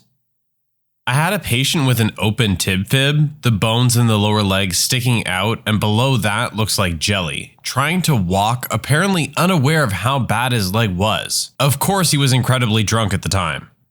This happened to a guy in my judo class. Spiral fracture on both bones. I didn't see it, but they described it like this. Both of the people were white belts and inexperienced. One attempted osotogari, but instead of stepping past to offset balance and then sweeping his opponent's leg out, he stepped alongside to offset balance and stomped on the leg that all the other guy's weight was on. There was a snap and he went down. He waited 10 seconds or so and said, "I think my leg is broken." Then he briefly tried moving and instead said, "Yep, it's broken." Then he just sat there talking to us calmly while occasionally looking at his ankle. The EMTs were surprised at how calm he was too. Working in a hospital has taught me the downside of abusing painkillers/drugs. Patients constantly come in here with long-term substance abuse issues, and now that they are actually hurt, MVC, broken bones, etc., you can give them enough drugs to put down a horse, and they still feel everything. This is one of my biggest fears. I had major back surgery when I was 14, so I pretty much live with constant pain. I will do everything I can to avoid taking a Vicodin so that when I get older and I really start to hurt, I haven't built up a tolerance. The only thing that sucks about it is that the pills expire before I use them all, and so when I really do need them, getting a new doctor to prescribe them is really hard. They always try to treat me like a junkie trying to score, and while it is understandable, it really pisses me off. My husband is a recovering addict. Started out abusing pain medication after back surgery and moved on to heroin later. And we found this to be true. He's 5 years clean. Last year, we had a grease fire in our house and he ended up getting 2nd and 3rd degree burns over 50% of his arms. At the ER and the trip to the burn center, he kept trying to not let them give him opiate pain medications for obvious reasons. When he finally let them give him something, it was 4 times a normal dose because of his tolerance to the pain medication. Even then, it only helped him for about 10 minutes before the pain was back. It's been a long recovery from his burn. He ended up having a skin graft done over the worst part of the burn on his left hand. And the pain management part has been the hardest part for both of us. He's still on pain medication for the aching in the graft site, but he has come so far. I was a tech in the ER when the EMTs brought in an elderly woman with what they said was a sprained ankle. She had slipped while mopping a floor at work and her coworker had called it in. Turned out she had broken both of the bones in the lower part of her leg, but was sweetly chatting with us. I was impressed as soon as I saw the x-rays. EMTs had no idea and had splinted her ankle over where the bones were broken.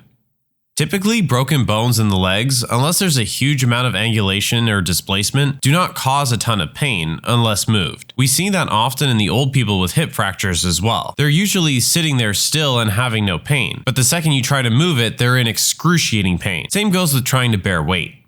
I broke a bone in my foot and didn't go to the doctor until a month after. The sprain wasn't healing. The bone set improperly on its own and it causes me pain. My parents were too cheap to pay for the surgery and I can't afford it now.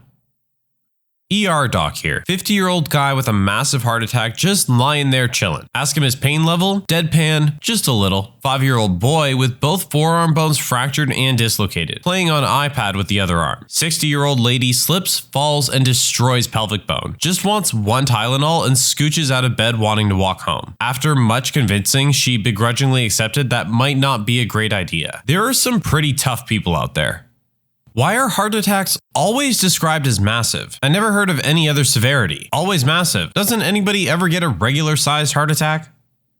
Fire/medic here. Farmers seem to be tough. One time, a guy pulled up into the front ramp, got out of his truck, and walked up holding his severed forearm in his other arm. Get him in the truck, take off. Along the way, he states he lived down the road and wanted to get to us quickly. When asked why he didn't call 911, he replied, "I just cut my arm, I ain't dying."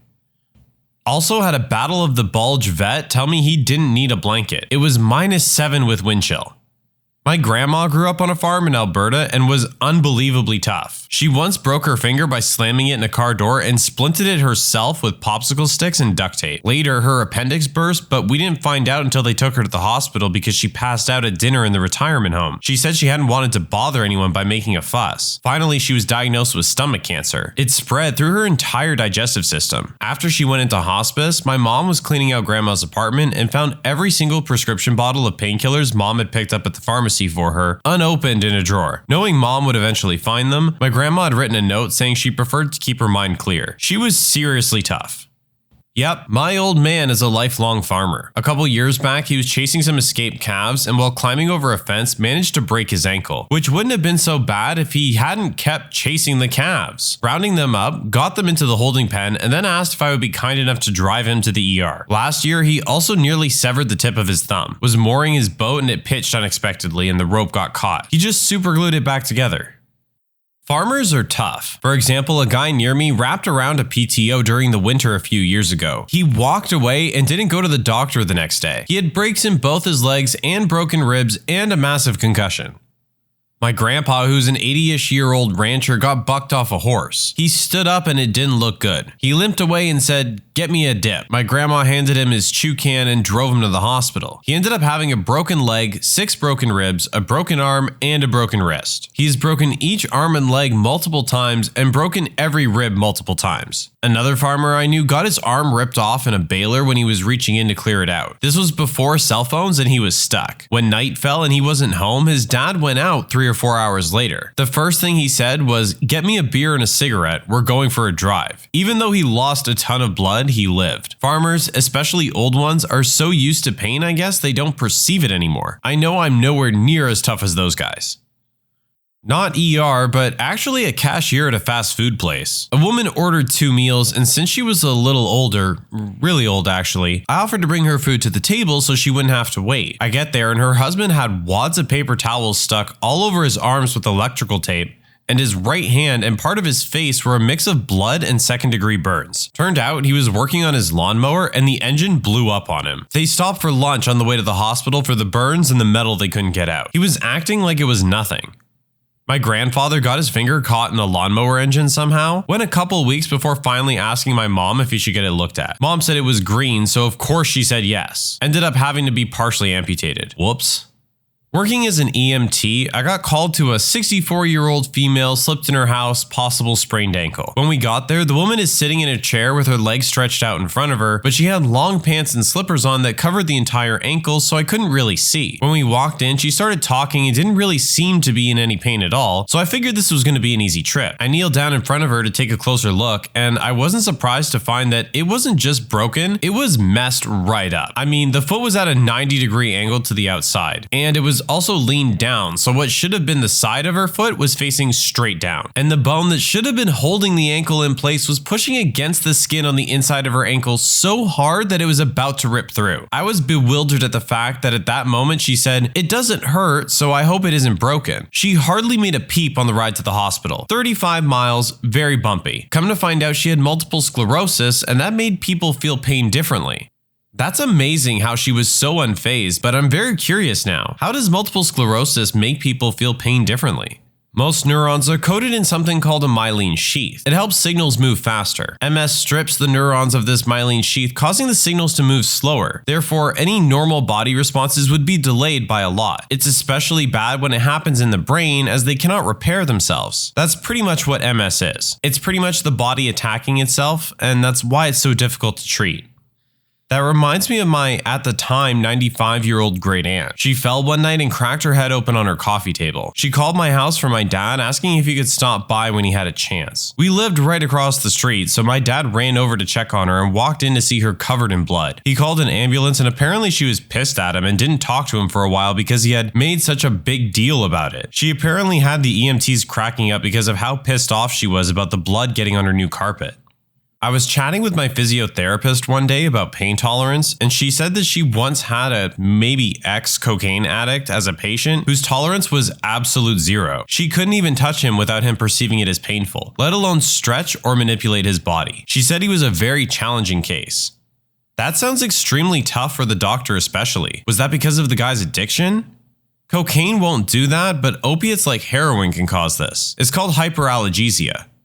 Radiographer here. As a student, I met a patient who was a typical little old lady. She came in with far too many shopping bags and walked extremely slowly. She'd been sent by her GP because she'd fallen getting out of the bath a few weeks previous. So we brought her in and took the first image, AP pelvis if you were wondering, and her pelvis was absolutely ruined. Turns out she had slipped and fallen with one leg in and one leg out of the bath and had taken the whole fall on her vagina. Not wanting to cause a fuss, this woman had ignored the pain and carried on her life as normal for weeks, long enough for the fractures to be fairly healed, albeit in a strange way, not really resembling a pelvis much more. Old people don't want to inconvenience others. My grandma would have been the exact same. My grandparents came for a visit when I was a kid, 2-hour drive, and my parents find out that my grandma couldn't walk from the car to the house. It turns out that her legs had become paralyzed from sepsis. She was so angry with my parents for calling an ambulance and making a big deal out of it. When I was studying nursing, I saw a man who had broken his knee in a motorcycle accident 3 days before. The knee was at least 3 times its normal size. The doctor asked him about the pain, and he told him it wasn't that bad. He was mostly annoyed at his family who had taken him to the emergency room. My husband dropped a dirt bike on his leg when he was a teenager. The exhaust landed on him. He has a circle on his leg the size of a baseball from it where no hair grows. When it happened, he tried to hide it. He ended up not being able to walk, and he started to smell from infection before his mom noticed and made him go to the ER. Sometimes people are dumb. He's lucky he didn't lose his foot. I'm an oncology nurse. My patients have some of the highest pain tolerances I've ever seen. They literally have tumors taking over entire cavities in their bodies. Huge masses pressing on places that aren't supposed to be pressed on, and literally eroding through their skin, and they will ask me for pain meds when I have a second. It amazes me. Not a doctor, but my goddaughter was born very prematurely, requiring a major open heart surgery at 2 weeks old. We were told by her docs that since she'd gone through so much surgical trauma the first few weeks of her life, as a neonate, her pain receptors and nerve endings would not develop normally. They gave us the example that if she put her hand on a hot stove as a kid, she would have sustained a severe burn before feeling any pain whatsoever. She never cried as a kid when she got shots, fell down, banged into things, even when it was enough to draw blood. I suspect her medical history was the cause. There's a great documentary out there about kids with a genetic disorder who can't feel pain. It might have been on Discovery or something. The first sign for many are when they chew off their own lips or bite off their own finger. What a crazy disease. I had much the same thing happen when I was a kid. I was born full term, but with a birth defect that required multiple surgeries and left me with severe nerve damage. My parents had to watch me pretty much full time until I was 3 or so, because I'd get injured and wouldn't really know it, or just wouldn't care. 5-year-old child with a severed finger, half hanging off, cool as a cucumber, and not even upset. Mom was in hysterics. I have a similar story involving a 21-year-old female. Severed her index finger in a door and I was the first responder. I controlled the bleeding until we could get her to the hospital, but she took it like a champ. I didn't hear a single peep out of her mouth. My grandma used to be a nurse. She said whenever a kid came in, they'd be hysterical or calm. The parent was always the opposite, like you described. My dad has an unusually high pain tolerance. He was cleaning a fishing pole in our backyard once, and he didn't notice that the pole had splintered and pulled his hand down on it. The force caused the pole to snap in half and drove itself all the way through his hand. He stood up, walked in the kitchen with pole hanging out of his hand, and calmly asked my mom if he should just pull it out or go to the ER. Since it was a fiberglass one, he opted for the ER, just in case something was broken off inside his hand. The list goes on and gets worse. The other was when he fell off a ladder and shattered his leg. The bone came through the skin and he was complaining about going to the ER. My mom used to have a habit of falling off of 6-foot ladders. She would be painting or something during the day when no one's home. If we came home and find her lying on the couch, we knew that she had fallen and cracked her ribs. She had lung surgery twice before and commented that the rib spreader hurt more than broken ribs. She had the highest pain tolerance of anyone I ever knew. That and she hated sitting still. Sounds almost exactly like my dad. He nailed his hand to a wall during construction with a nail gun, pulled the hand away from the wall, pulled the nail out, and drove himself to the hospital. Also drove himself to the hospital after collapsing from his first heart attack. Not a very smart guy. ER doctor here. I can't count on two hands the number of patients I've seen that are covered in tattoos and are scared of needles or IVs. I mean, complete phobia. It makes absolutely no sense. If anyone can enlighten me as to how this phenomenon can exist, I'd appreciate it. Edit? Thanks, guys. Seems like it's the appearance, depth, and the associated pain when things don't go correctly that create the aversion. To quote a friend of a friend when asked by an ER doctor who queried why he was freaking out over getting a tetanus shot after having a cut sewn up without anesthetic, that's why it's called an irrational fear of needles.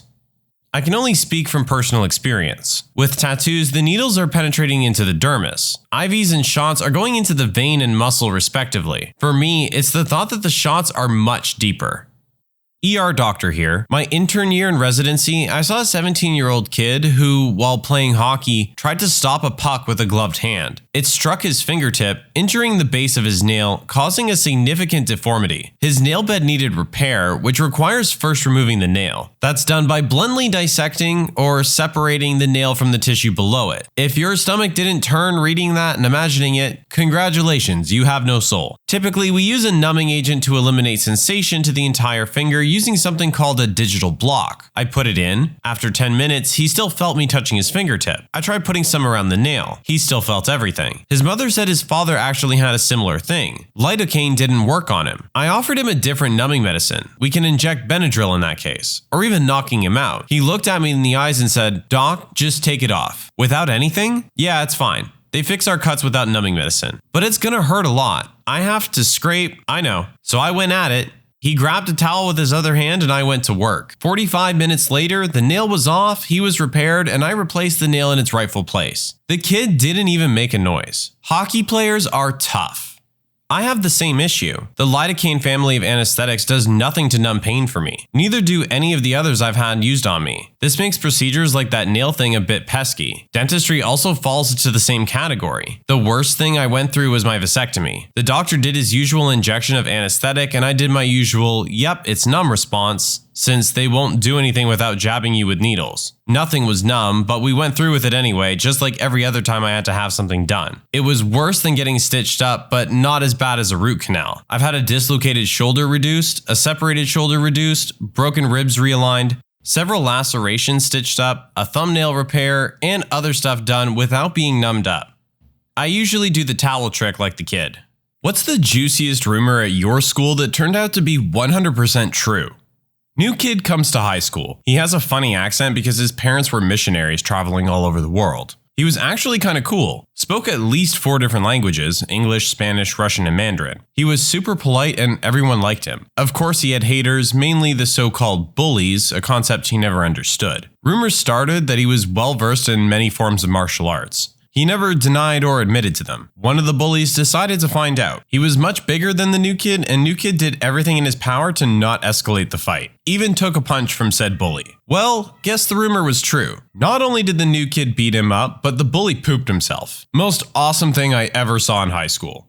Edit. Unfortunately, I was never really close to him, but I had heard from another friend of mine that he ended up moving after high school. Nobody seems to know anything else. I barely remember his first name. It was not an easy one, let alone his last name. So he will live on in memory as that one foreign kid that nobody messed with. Not only did the kid beat him up, but the bully pooped himself. Thank you. This has made it onto my list of favorite things to look at when I'm old. Resource officer was a predator and then murdered his wife after he was fired. He fled and they still haven't found him over 10 years later. He's on Marshall's top 15 most wanted list. His name was Dan Heers and his mother thinks he's dead. The computer tech teacher got caught having relations with a student. He was put on suspension while the investigation was conducted, and he killed himself by running his car into a tree. The science teacher was a predator. Some kid found Viagra in his desk, and he was put in admin leave when they found a used condom in his trash after the search. Then kids came forward. Was not pretty.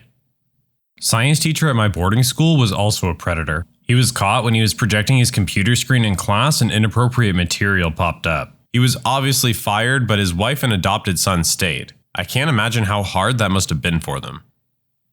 I'm 90% sure my former science teacher was also a bit of a predator too. He would get uncomfortably close to girls and try and look down their tops. It was only after I left that school that I heard he got expelled for inappropriate behavior. Later I heard he had moved to some Asian country to teach there. Who knows what he's up to over there.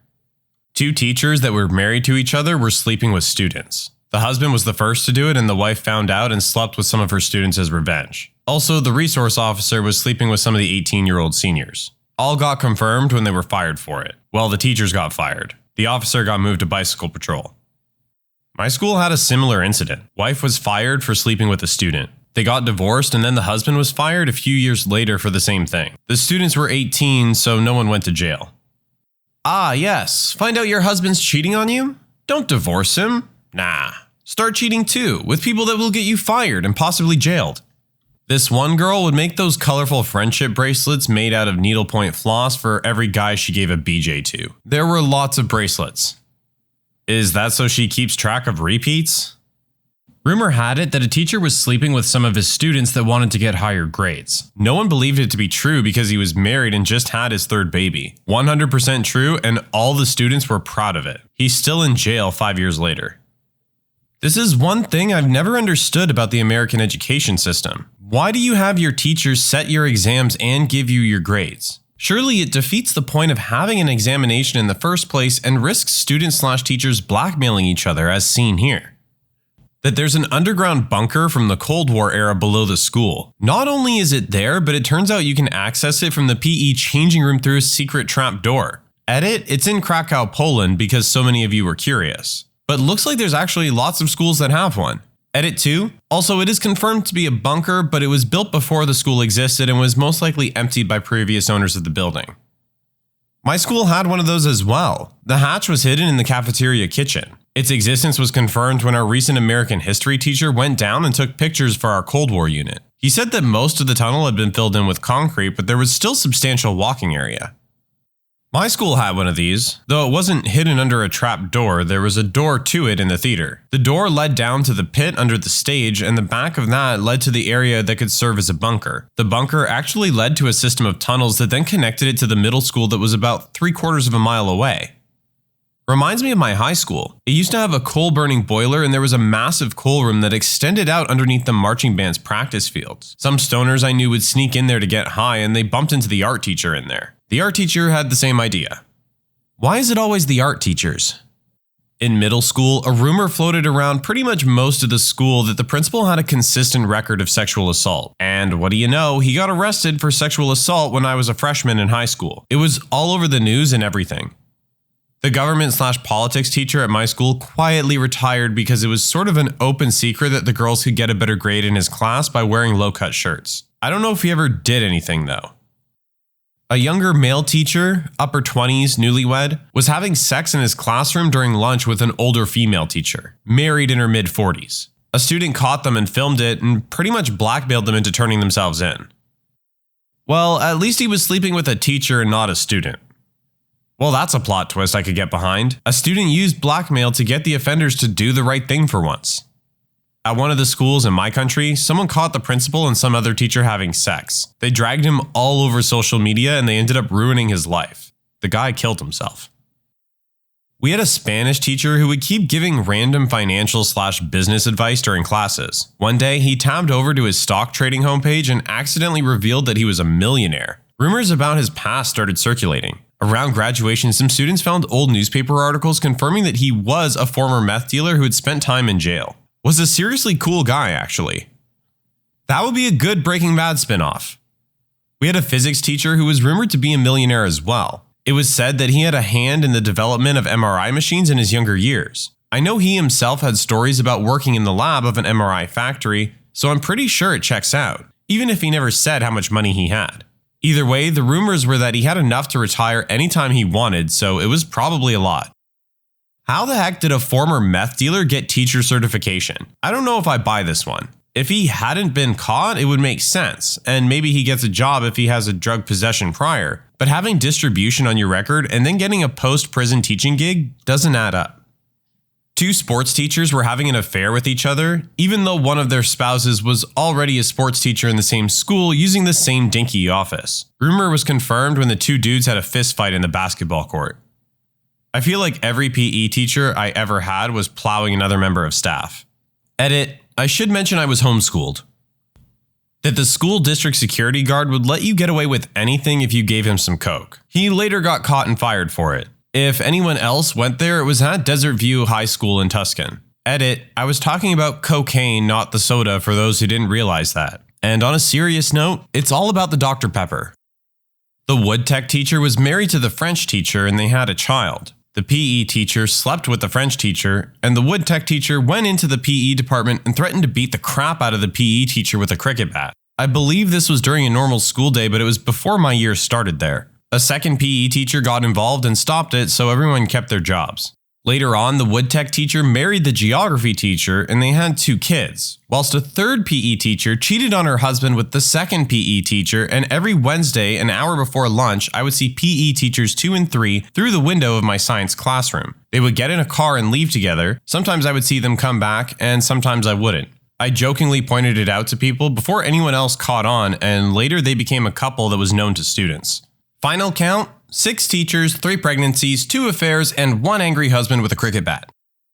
Teacher from my high school. Girls were creeped out by him and constantly reported him for making them uncomfortable. He was quite obese, belly hung to his knees, so the school and other students wrongly assumed these girls were being rude. 6 years later, he's in jail for getting caught with inappropriate material on his computer, alongside upskirt photos of girls from my school.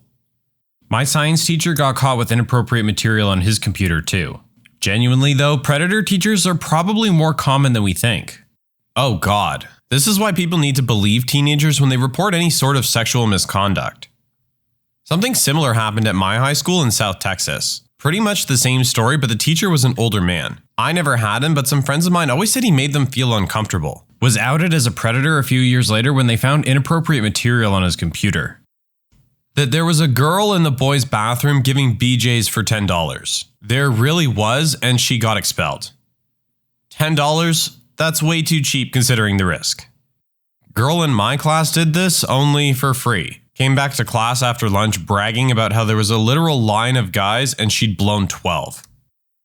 A girl blew the whole basketball team after a game. Don't know the exact details, I just know the girl left and 3 kids got expelled. I'm not naming the high school for privacy reasons. The reason they got expelled was because it was a Catholic school and they did it in the locker room.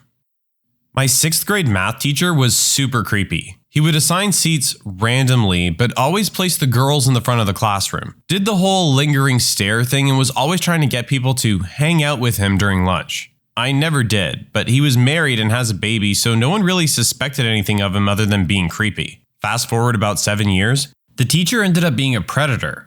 He had an ongoing relationship with a girl that began when she was 13. Based on what I could see from the various news articles, she was either in my year or the year before me. The police came to arrest him in the middle of his class, cuffed him in front of his students, and then had to walk him throughout campus in cuffs to get to their car. I don't feel bad for him at all, but I can't imagine how his wife and son must feel. The same exact thing happened at my school, except he was an art teacher. What is wrong with the world?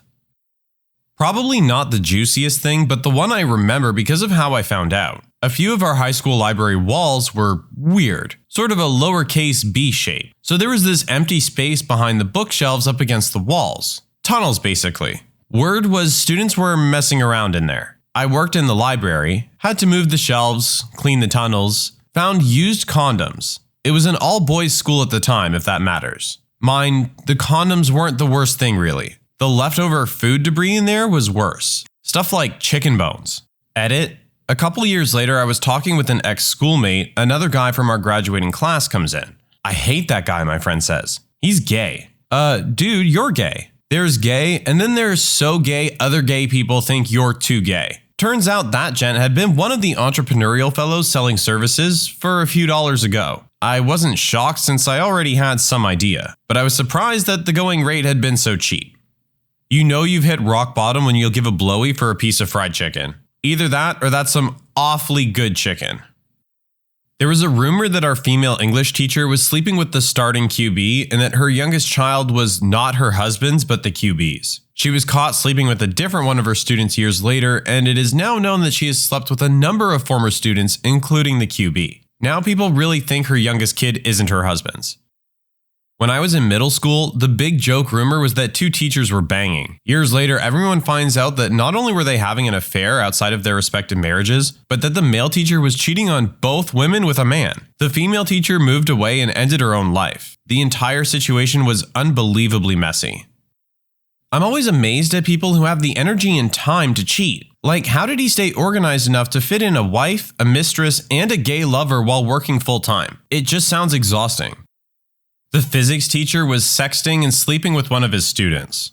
Not sure if she was 18 or not at the time. Although, honestly, no one was surprised. He was a little too friendly toward the girls and changed his pants in the back of the classroom once. He ended up leaving for personal reasons over Thanksgiving break, but of course it got out. Sadly, his wife was in her third trimester, which probably didn't make it any easier for her to find out her husband was sleeping with a high school student.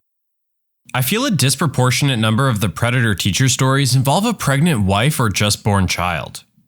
That within the first 2 weeks of school starting and everyone meeting each other, one of the girls had a threesome with two guys who didn't really get along. So she convinced them to make love, not war. We had a study hall teacher who was a huge hard ass with a handlebar mustache who was retired Navy. Turned out he was a hardcore gay/BDSM porn star in the early 2000s. He got fired even though it was long before his time teaching. I ended up writing a letter to the administration, county, and their attorneys, but he stayed fired. I guess it would be hard to command respect from students when Googling his porn name immediately brought up a pic of his balls bound in leather. Our math teacher in high school had a student teacher she was helping train to take over for her when she went on maternity leave. The student teacher was maybe 20 or 21 and a fairly attractive young woman, so naturally all the guys in the class had a crush on her. One guy in particular was a super senior around 18 to 19. He flirted with her non-stop and she would act super embarrassed and blush and in a non-committal way tell him to knock it off. I'm sure you see where this is going. Well, towards the end of the semester, he bragged about going out on a date with her and how they went to the movies, then he went back to her place and they had sex. We all thought he was full of it, but the rumor got around the school and of course the teachers and faculty found out. Then one day she's just gone, and we had substitute teachers for the rest of the semester. We all knew what happened. Looking back, it's kind of a shame that she probably wrecked her future teaching career because of him. Yeah, teachers shouldn't start that young with people they were allowed to bang a few weeks ago. A girl got caught giving her boyfriend a blowjob in one of the stairwells of my school. The government teacher, one of the most ultra-religious and pure-hearted individuals on earth, was the one who caught them. Ended up in a science class with the girl. She did not care at all that she got caught and took her legend status like a champ. Still makes me laugh over a decade later. Similar thing happened at my school, but the guy got put on the predators list even though they were both 14 and the girl initiated it. She wasn't punished. Georgia schools suck. There was this couple I knew in high school who did stuff like this. Our school was small and we just had tables, mesh tables, important, out on a black top that served as an all-purpose courtyard and lunch area. Since the girl wore skirts, they would often mess around under the table during lunch. Teacher walked by and somehow didn't notice. She even blew him a few times in full view of everyone, thinking she was being slick. Also, there was this time I had to deliver something to the chem room and this girl, different girl, was giving a hand job to two guys at once during class. Their seat was in the back, but in line of sight of the teacher's desk. Don't know how they never got caught. Very attractive, married with kids PE teacher was screwing very attractive, married with kid English teacher. We all thought they were just very flirty people, but nope, full-on affair going on. I call bull. I've never seen a remotely attractive PE teacher. The music teacher in my high school was rumored to have been fired for sending explicit photos to a female student. There had been subs taking his place for nearly a month. The principal said he was too ill to come into work, and eventually another rumor that he had cancer started spreading around. He had been bald longer than anyone could remember. If you asked any of the school's staff what was going on, they would just say, "He's just sick right now, we don't know when he'll be returning." One day in my physics class, everyone in the class pestered the teacher for the whole period until he finally gave in. Some people were still trying to argue the cancer story. One student asked the physics teacher, "Did he send photos to that girl?" And he finally said, "The thing that you think happened, it happened." The student said, "So he did?" And the teacher simply nodded his head yes. A month or so later, the music teacher showed up in school. Everyone was running up to him in the hallway asking what happened. He dodged every question, and the last thing I heard him say was, "I'm just here to get some things." He didn't teach his class that day, and I never saw him again. When did you have to lie about an injury because the truth was too humiliating? I once semi-dislocated my kneecap in such a way that my leg locked up and I was in incredible pain. I did this sitting down to eat at the dinner table and twisting my leg somehow. So I hurt myself sitting down. Instead, I told my friends that I'd fallen down a steep hill at a local heathland, but my brother told them the truth and I was promptly mocked. I broke my toe running from a bee. I'm a huge weenie about stinging bugs, so when I got a bee in my hair, I freaked out. I ran towards the house, lost my balance and kicked the concrete steps of my mum's porch and fell backwards. Mum was sitting on the porch and I accidentally backhanded her before crashing to the ground. She was laughing so hard she couldn't help me up, and I was laughing so hard I couldn't get up. I was really embarrassed for a while and just told everyone I tripped. I got over the shame because it was pretty frickin' funny, so I don't lie about it anymore. I was once buttering toast with my face really close to it. I liked the butter to be spread very precisely. Then I sneezed and slammed my head on the counter, effectively knocking myself out. I had to go to the ER to be treated for a concussion. In 3rd grade, I was holding a pencil in my fist, point up. I sneezed and face-planted into it. I'm 24 now, and every once in a while, someone tells me that I have blue ink on my forehead. I then have to tell them that it's actually a scar from stabbing myself in the face mid-sneeze. I can sympathize with you. So, I dislocated my kneecap while tickling my pickle. I lied and said I was falling off my bed when I woke up from a dream. I messed up my knee so bad one drunken wild night with the husband, and now, 12 years later, I have to go upstairs one at a time, and my knee aches with the simplest of weather changes. I really need to get it fixed and actually looked at by a good doctor, but that costs money, and I have more important crap to deal with. A caution to the rest of you. Don't do drunken canine-style bedroom stuff and fall off the bed onto the clothes hamper with your hands tied behind your back. I once fell out of bed and cracked my head open on a metal frame. There was blood everywhere, ER visit, stitches and stuff. I was about 6 years old. I still have the scar decades later. My mother literally changed our beds, even though we really couldn't afford to buy safer ones. The truth is, I didn't want to go to bed. So I flung myself out of bed to pretend to be hurt and maybe get to stay up for a short while longer.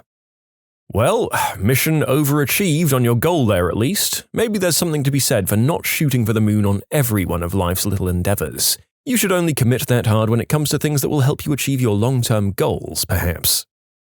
I was removing facial hair using a remover cream. I ended up leaving it on for too long, which caused burns. I told people I dropped hot noodles on my face instead. I got surgery a few years ago on my knees as I dislodged some loose cartilage to the joint and also torn a bit of my meniscus. At the time, I was playing a ton of ultimate frisbee, so I just told people it was that. It actually happened when I was getting up from a chair. I dislocated my kneecap playing ultimate frisbee and I was embarrassed, so I told people I was sparring MMA. MMA beats ultimate frisbee beats chair. I got a black eye as a kid. I slipped and fell onto the support beam for my basketball rim. My dad made me lie to my other family members and say I got it defending some kids at school. He was pretty embarrassed at how terrible I was at basketball. Was getting hot and heavy with my boyfriend at the time. He reached under my shirt and unhooked my bra, and then pulled my shirt and bra up over my head at the same time. As he did this, the underwire from my cheap bra popped out and left a massive scratch right across my forehead. I made up some story about digging through my closet looking for something and getting scratched by a hanger. I have a 1.5-inch stab wound scar on my left bicep. When I was younger and attractive girls asked me how it happened, I'd tell them that it happened during a fight where someone pulled a knife on me. Actually, I worked in a butcher shop off a market when I was in my late teens. Part of my job was to collect all the carving knives from the prep area, put them into a large plastic bin and carry them behind the deli case to the kitchen to wash. One time coming back out of the kitchen, I failed to notice that somebody had opened the trapdoor to the basement in my direct path. While I was in the kitchen, the plastic bin I was holding was obscuring my view. I took one fateful step, opposite to the stairs side, and tumbled into the basement, with the contents of the bin raining down around me. Somehow, I escaped with only a twisted ankle and the aforementioned stab wound on my arm, for which I had to go to the ER for stitches. I'll always remember being dazed, sitting at the bottom of the stairs, looking up and seeing a meat cleaver embedded in one of the steps. To answer a lot of you, yes, the truth is a far better story than the lie. I'm a middle-aged man now, and I think that I told the knife fight alternative story way back then because it didn't really sink in that I could have died. I thought the truth made me out to be a klutz. As a teen, that seemed like logic. As an adult, I know a lot better. I cut my thumb with an axe. The cut was almost to the bone. I never told anyone because I was told not to play with the axe. This was when I was 6 years old. One time in chemistry, I managed to get a drop of concentrated sulfuric acid on my nose. It was the most physically painful experience of my entire life. I just sat in the back of the classroom, wiping tears out of my eyes silently because it was too awkward to say anything. Next lesson, people asked me what was up with my nose, and I had an awkward time explaining how you get sulfuric acid on your nose. I just itched it like an idiot. I fully took off my nail while playing football, is what I said. I was playing sport, just an intense game of sword fighting on Wii Sport Resort, and I slammed my hand really hard on a table. I have a scar that crosses my left eyebrow. It looks really cool, and I made it during a fight against a man with a knife.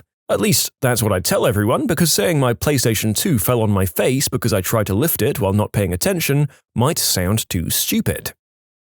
My grandmother noticed a mark on my forehead. It was round and just under an inch in diameter. She asked me what happened. Without missing a beat, I straight up replied with, "I burned my head with my hair straightener." She replied that I should be more careful. What really happened, you may ask? I got my head stuck between the back seat and armrest of a car, resulting in a friction burn, similar to carpet burn, while rooting or getting some or banging or having relations, whatever you want to call it, in the back seat. Nice, right? I was drunk walking home at 4 a.m., crossed a few train tracks and came across a 2-meter-high fence with tiny cylinders on top. I made the jump because I think I can. I fall. After standing up, worrying about my back pain, I look at my arm. My arm was completely torn open, covered in blood because it got stuck on the fence. I came into the ER and the nurse says she's seen shark bites before in Australia and this looked worse. I had 49 stitches and now have a scar from a, quote, shark bite. I once punched a bowling ball because I was frustrated. Turns out bowling balls are pretty hard. Broke my hand, it was swollen and bloody. Told my boss at work that I slammed my hand in a door. It's still broken, this was like 6 months ago. Got drunk, fell on my face on the pavement, said the huge gash on my forehead down to my cheek was from rugby. And to be fair, it was during a rugby social. I have these really ugly shoes that I wear around the house that my husband absolutely hates. I was taking laundry down the stairs and I fell down the stairs because of these same shoes. I couldn't tell him that because then he would be correct that my shoes are stupid, so I told him the dog ran between my legs and made me fall. I was in high school taking my morning shower. It was an older house and the shower was a tiled-in room with a glass door. Being the high school dork that I was, I thought that it would be cool if I ninja elbowed the door open. The whole door spiderweb cracked and one little piece popped out, leaving me with a nice gash on my elbow. My hand slipped, I said. The funny part was that about a week prior, my brother had sliced his hand open in the same shower, trying to open a bottle of shampoo with a pocket knife. Neither of us are very bright. Oh boy, not great genes that you have there. I've literally never had a shower product be in any way remotely difficult to open, so I'm just going to have to put money on your brother not understanding how caps work. And judging by both your stories, that isn't a huge assumption to make. A scar across my forehead. I got it from hitting my head on a fan as a child, and it's still kinda there. I always just say that my cat scratched me and it went pretty deep, therefore the reason it's still there. I haven't exactly lied about it, but depending on who I'm talking to, I've been leaving out some important details. I got my wife an electric scooter for her birthday. The day she got it, we went for a ride. I was on my electric skateboard. It had recently rained a bit, so the pavement was a little wet, but not too bad as long as you were careful. I got the idea to pretend to fart and get a speed boost out of it. So I made a farting noise and totally gunned it. Since the pavement was damp, my board slid out from under me and I went down directly in front of my wife. She didn't have time to stop, so she also fell. We both got some scrapes and bruises. Unfortunately, she got it worse than I did. When telling the story, I've left out the toot boost part of it, if it's someone I'm not really close to. I have been waiting 25 years for this moment. As a 10-year-old boy, my friend had a mini hoop on his closet door in his room. We'd always shoot the ball while playing Super Nintendo or whatever. One day we started shooting and then had a real one-on-one game with dribbling, scorekeeping, and stuff like that. I went for a dunk and didn't realize the closet doorknob was missing and it was just jagged metal jutting out of the door. I remember looking down and seeing my shorts torn open and a bloody gash, and I was in shock. The cut was inches from my man parts. This was a close one. It wasn't bleeding a ton, but I could see fat and other strange stuff. It was a couple of inches long and I was a frickin' idiot 10-year-old, so I got a bunch of bandages from his house and limped home. Neosporin and bandages for weeks until it healed. I never told my parents. I'm not sure why. I have a visible scar to this day. You can submit your own stories to be featured here on the channel. The story submission link is in the description below, and if you want to listen to some vibey music in the background, check out easymode, also linked below, and subscribe. I was out of work for months for this one. Broke my finger and severed the tendon, catching a heavy door to hold it for a cute girl. I was having some trouble with my heart a few months ago that caused dizziness and occasional fainting. Passed out while in the shower and sprained my wrist. I told my co-workers it was a workout injury because I passed out in the shower was a visual I didn't want to give everyone. To be honest, saying you sprained your wrist in the shower isn't a visual you want to give them either. Finally, a story I can share. I was playing football, or soccer, with a bunch of friends. I was 12. Since we were all still school kids, one team was usually going to steamroll the other. On this occasion, I happened to be the keeper on the winning team, so I had nothing to do and I was really bored. I decided it was a good time to do some pull-ups, so I grabbed the crossbar of the goalpost and pulled myself up. Once I was on top, I stuck out my legs for fun and got them stuck in the net. I ended up falling to the ground and stuck out my hands to prevent myself from breaking my tailbone. I eventually found out that I'd broken my left wrist, with one of the bones inside the wrist being pushed out of position and slightly fractured. What I told my parents, and the doctor too, was that I was running after the ball and tripped over something, thus causing me to fall face first and break my wrist. In short, broke my wrist doing a pull-up on a goalpost. Told the parents and the doctor that I tripped while running after the football. I jumped off a 12-foot recreational climbing wall drunkenly to impress a boy and broke both of my legs, putting me in a wheelchair for the rest of summer. When I explained it, it was just abbreviated to, I had a rock climbing accident. I was wasted and fell in the parking lot of my friend's apartment and busted my face wide open at her birthday party. The birthday party just so happened to be the night before a second date with this really cute girl I met on Tinder. So I went to the date and told the girl that a dog at work had knocked me over and I fell on my face. I work with dogs, and me being put on my butt by a Great Dane or some other huge pup isn't unusual, and she understood. While on the date, some guys came up to me and rudely asked me what the frick happened to my face. My Tinder date grabbed my hand and made up some story about how I got in a fight defending her honor at a bar or some nonsense. I could hardly keep a straight face while she was telling the story, but she sold it, I can tell you. It wasn't until a few days later that I told her the real story of how I actually got hurt. Tinder date and I are getting married soon. I poured scalding hot grease into my shoe when working in a kitchen. I had to look my boss dead in the eye and say I was fine because I was scared to get substance tested. I waited 10 minutes to go and investigate the damage so that nothing seemed suspicious. And it was the worst burn I've ever had. I have scars on my knees that I tell everyone I got from a bad fall. It's plausible because I'm very clumsy. In reality, I was doing the deed with a guy on the floor of his bedroom and I got rug burn on my knees from when I was on top. Do you want to know how I got these scars?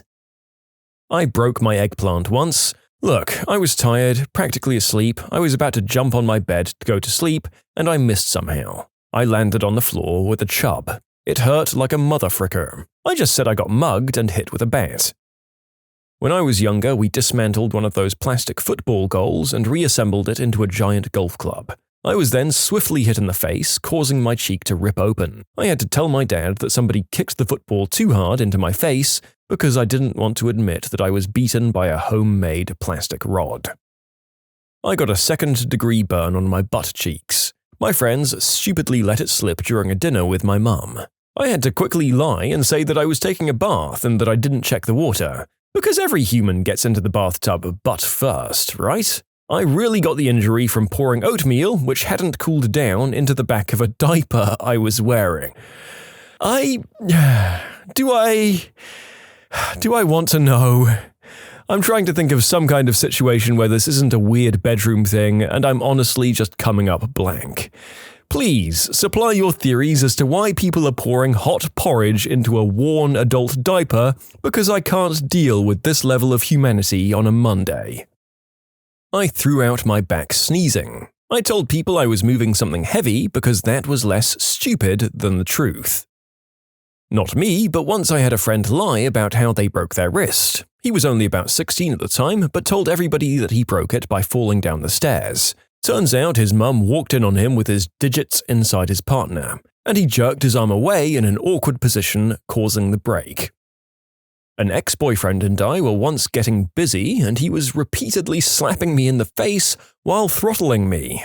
Granted, it was a little harder than I prefer. He was also on white snow, and in my experience, people don't always realize how aggressive they're being while on that stuff, but it wasn't unbearable or anything. He suddenly stopped a few minutes later, eyes wide in awe. "Did I do that?" he asked. "Do what?" "Your face is all bruised." "Oh, it's fine, I'll look at it later," I said dismissively. Later comes around and I look in the mirror to see a purple handprint outlined across my cheeks. Even the lines of his hands were painted on my face in broken blood vessels. My parents didn't know that I was dating him, and they certainly didn't think that I was doing the deed, especially like that. On my way home, I stopped at Ulta and got color-correcting makeup. I piled it on using the mirror in my car and wore my hair down and slightly over my face. My parents could still see some bruising though, and when they asked what had happened, I told them this absolute whopper. Well, I was driving home from work and dropped my water bottle. It started to roll as if it was going to get in the way of the brake pedal, so I bent down to grab it. While I was still kind of bent down, a cat ran onto the road and I slammed on the brakes, and I hit my face on the wheel. In short, ex-boyfriend left a handprint bruise on my face. I told my parents and my other friends and family that I hit it on the steering wheel.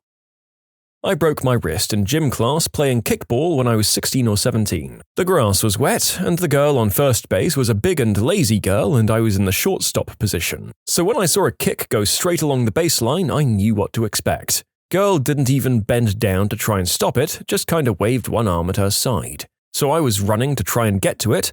I stopped it with one arm, but the grass was super wet and my feet just kept going. I fell down hard and had my left arm behind me to brace the fall. The only cool part of the story is that I finished out the rest of the game with what should have been a very obviously broken wrist. I went to the gym teacher afterwards and asked if I could go to the nurses for an ice pack before getting changed. And he was just like, Oh crap, that's broken. He flagged a kid to escort me to the nurses, and after a bit of walking and going up the stairs and adrenaline wearing off, I went into shock and I fainted. I told everyone in my first few years of college that it happened playing high school soccer instead of gym class kickball. I didn't play soccer in high school.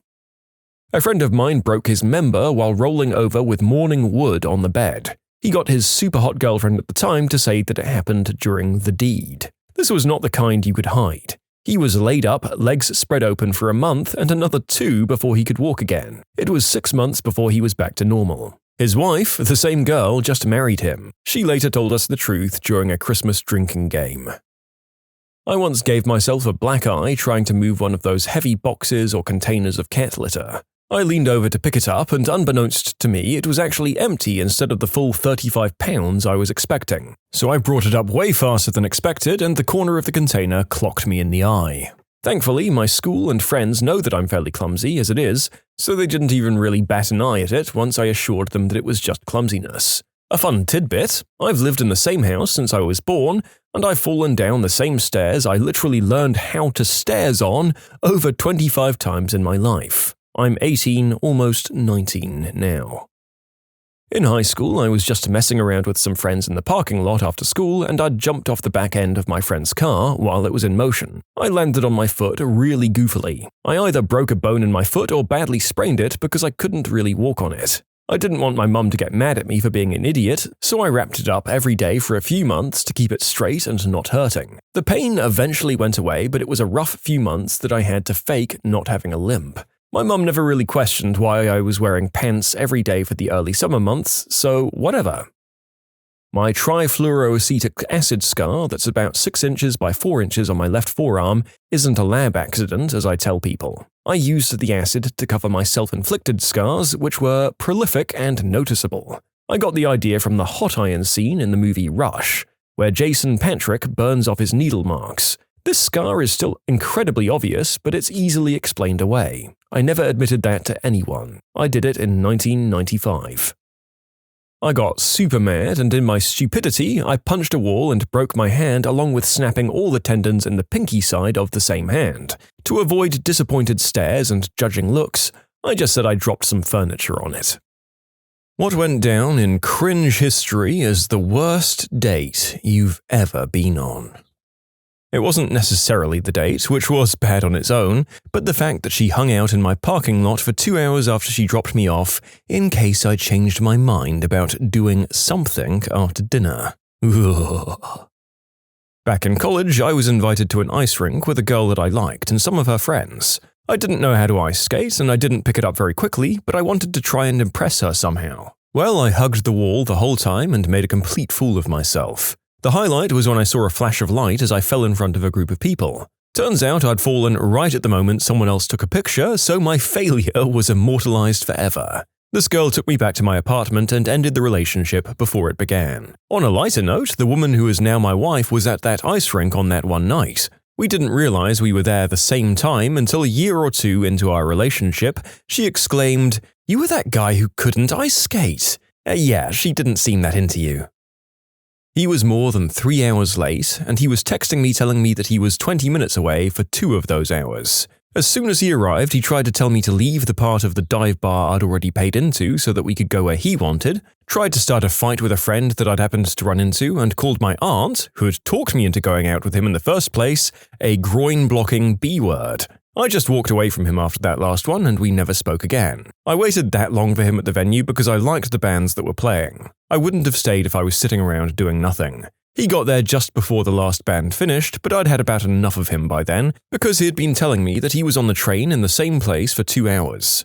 We don't live out in the middle of nowhere, and he could have easily gotten a bus or tram the rest of the way in that time if there was a problem with the train. He never gave me a proper excuse, but I didn't really care at that point.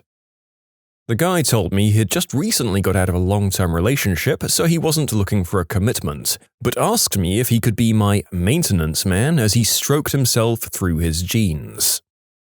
Went on a blind date with a lady who wouldn't stop picking at her scabs, just made a pile out of them on the restaurant table. I excused myself to the washroom, and when I came back, my soup was there, but the pile of scabs wasn't. No, I didn't eat the soup. Okay, that's the first dry heave of the recording day out of the way.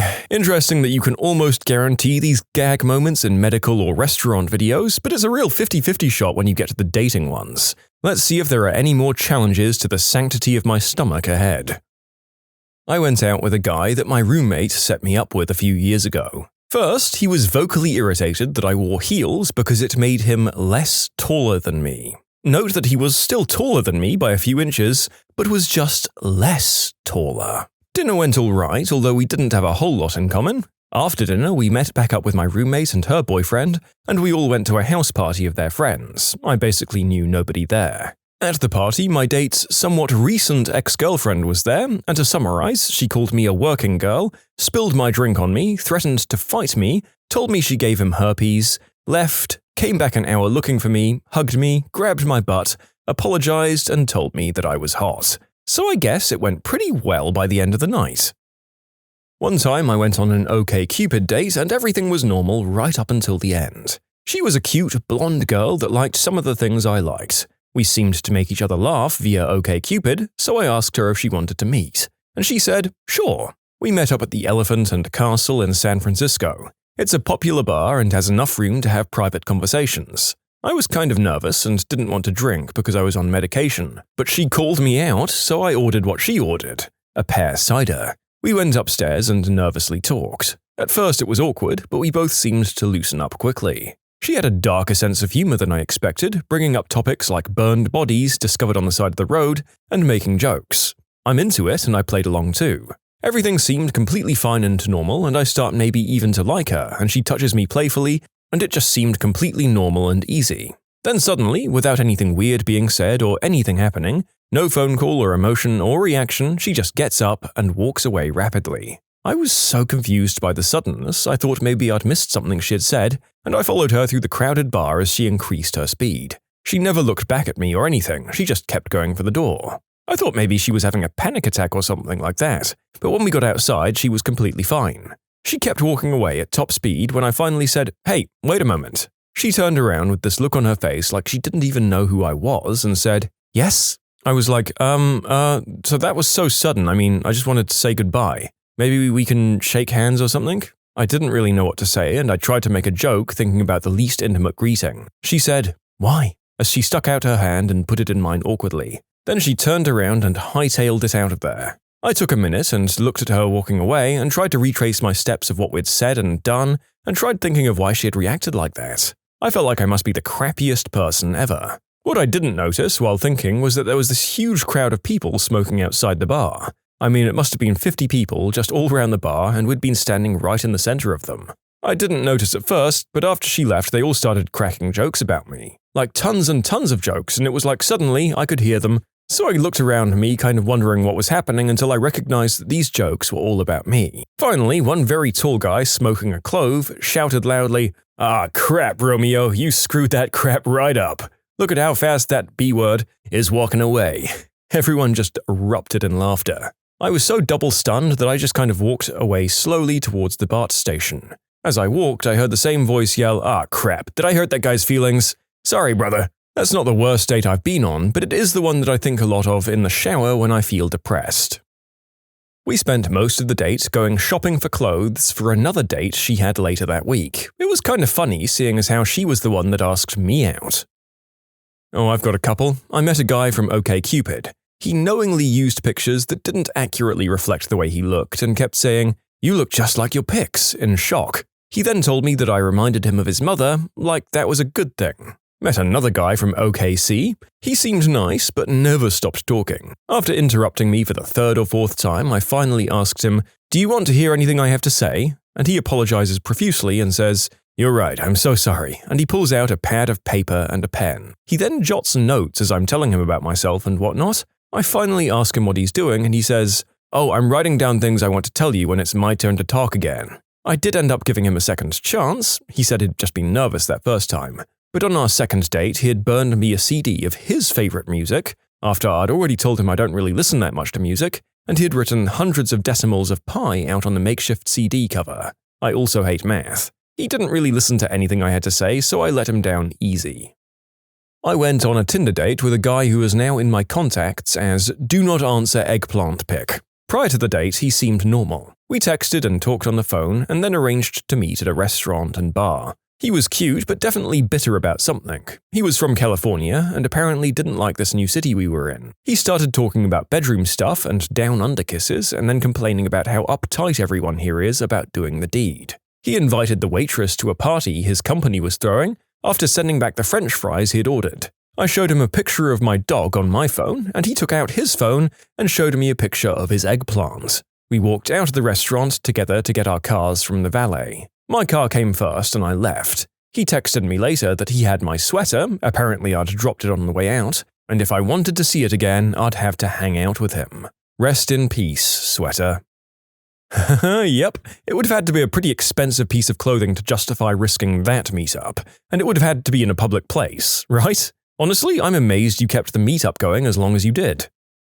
It happened to my cousin. Not me, my cousin, and I will tell this story till I die. Her and I lived together at the time. She worked at a tanning salon. She mentions this guy Vaughn that started coming in, and he's really hot and he always flirts with her. So I guess 2 weeks after back and forth flirting, Vaughn asks her out on a date. She comes home and gets all prettied up.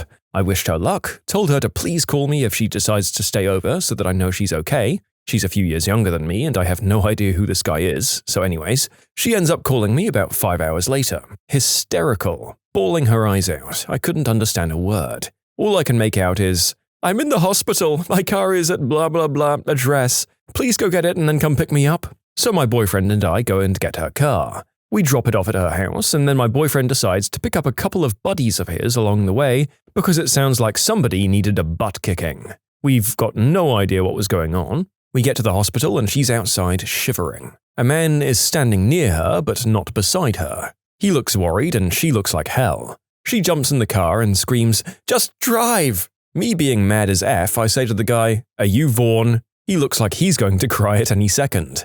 He explains, "Yes, but please don't be mad. I brought her here. I had to. She didn't want me to. Please let me explain." My cousin is in absolute hysterics at this point, punching the back of the seat. "Please, go!" I said, "I don't have time to listen to you. She wants to go home and I need to take care of her." We drove home. I keep asking what the F happened. "Please tell me now. Did he hurt you? Do we need to call the cops?" And her response is, "No, please, nothing like that. I'll tell you at home, not in front of other people." So I left it at that. Dying inside to know, we get home and I tuck her into bed. I give her some tea and try and calm her down, and every time she tries to explain, she buries her face and cries. Finally, I get it out of her. After she left our house, she met him at his house. They talked and had a coffee, and he asks what she'd like to do. And she suggests a movie. He said, "Okay, let's go to Blockbuster." They went to Blockbuster, and this is where it all starts.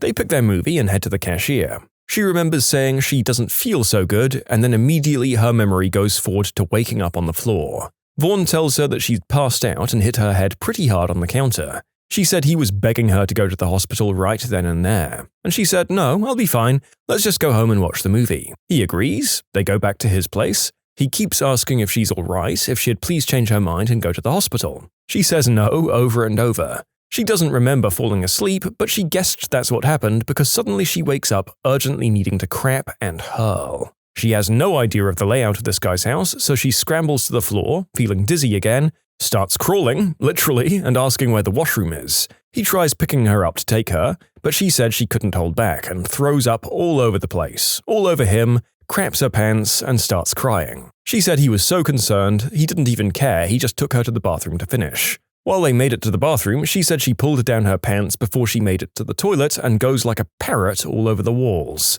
He gently closes the door and says, "Pass me your clothes," and he had something for her to wear. She agrees and does so. She said she stopped chucking up and crapping and finally agreed to go to the hospital. He takes her, and then shortly after I got that phone call. While she's telling me this, I'm laughing so hard, crying, rubbing her head, and wondering if this is all a joke. Turns out it wasn't. They ended up getting married, and we bring this up at least once a year. It was a surprisingly happy ending, and I do truly love telling the story because of that fact. I'll be honest, I was kind of hesitant to tell the internet, hoping it would just get buried. You can submit your own stories to be featured here on the channel. The story submission link is in the description below. And if you want to listen to some vibey music in the background, check out easymode, also linked below, and subscribe. I paid him $20 in gas money to come pick me up because I lived fairly far away and figured it was fair. I then paid $45 for dinner plus a $7 tip. Then I brought $25 in shisha to smoke together because he loves it, but he was out of shisha. He then demands bedroom favors in a very aggressive way, and I decline because it was a first date. I wasn't even liking him enough to kiss him. He then did this half-crying thing in which no tears came out, but he was sobbing? So I ended the date right then and there and asked to be driven home. He said he'd drive me home if I did the deed with him. I ended up taking a fricking taxi back. I waited outside his house for 2 hours late at night waiting for the taxi. That's a whole other story of bullcrap. Taxi company kept telling me, "We'll be there in 10 minutes every 30 minutes. Nope, 2 frickin' hours. Anyway, the whole trip together cost me over $200 to have the worst date of my life. For the record, I don't mind paying for gas or dinner, that's fine, but then to treat me like crap afterwards? Screw you, man. I went on a date with this guy who seemed really cool. He used to race bikes until he landed on his head after attempting a jump. During the date, he told everyone we were on a date. Everyone told me he wanted to kill his ex-roommates.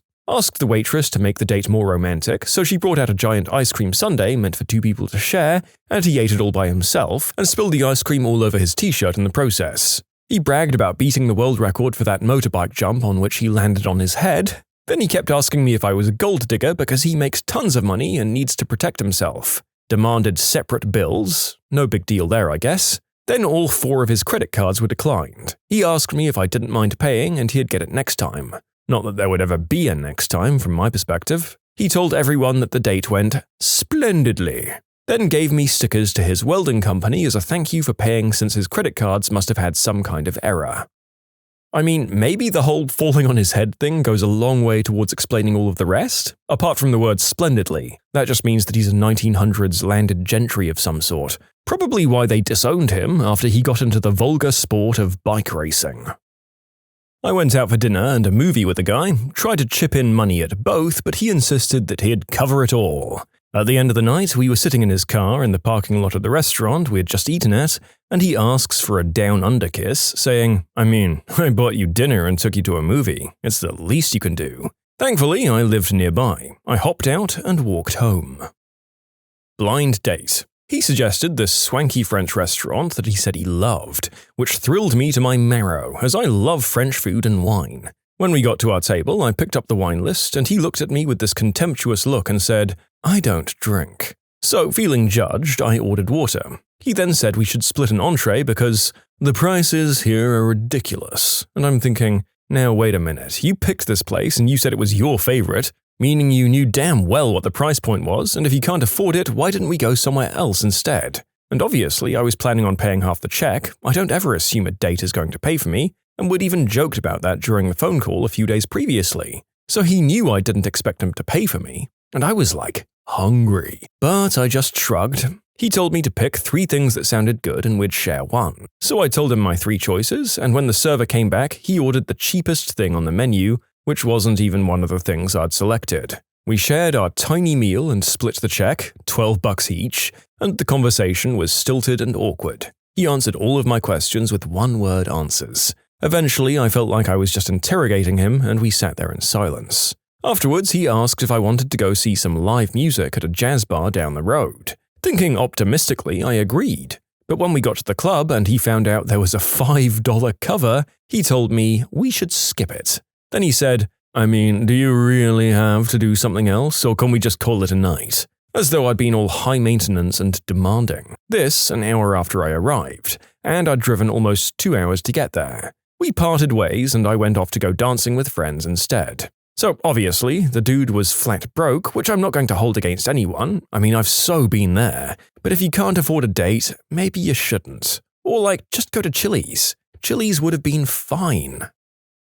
Finally, a place to tell this story. I had a very disappointing date in high school. It was the dead of winter, like -40 Celsius. We had gone to a movie and the whole thing was really awkward. She didn't really seem to want to be there, was very detached. After the movie and the bus trip home, she admitted the only reason she even agreed to the date with me is because my friend had turned her down a few days earlier. I wasn't aware of that at the time. That was a pretty big letdown and waste of time. But I figured, whatever, I'll head home and find something else to spend time on. I'll get over it eventually. I got off the bus and just wanted to get home as soon as possible. At the bus stop, there was this thigh-high railing around the front of the nearby parking lot, and instead of walking around it, I decided to step onto it and then over it. The second I stepped onto it, I realized, of course, it was coated in ice. I Charlie Browned the F out. I just flipped in the air, lost everything in my pockets, ripped my pants from butthole to zipper, and then came down hard right onto the railing with my shin, fracturing the thing. It's still -40 out, I can't just lay there till help comes,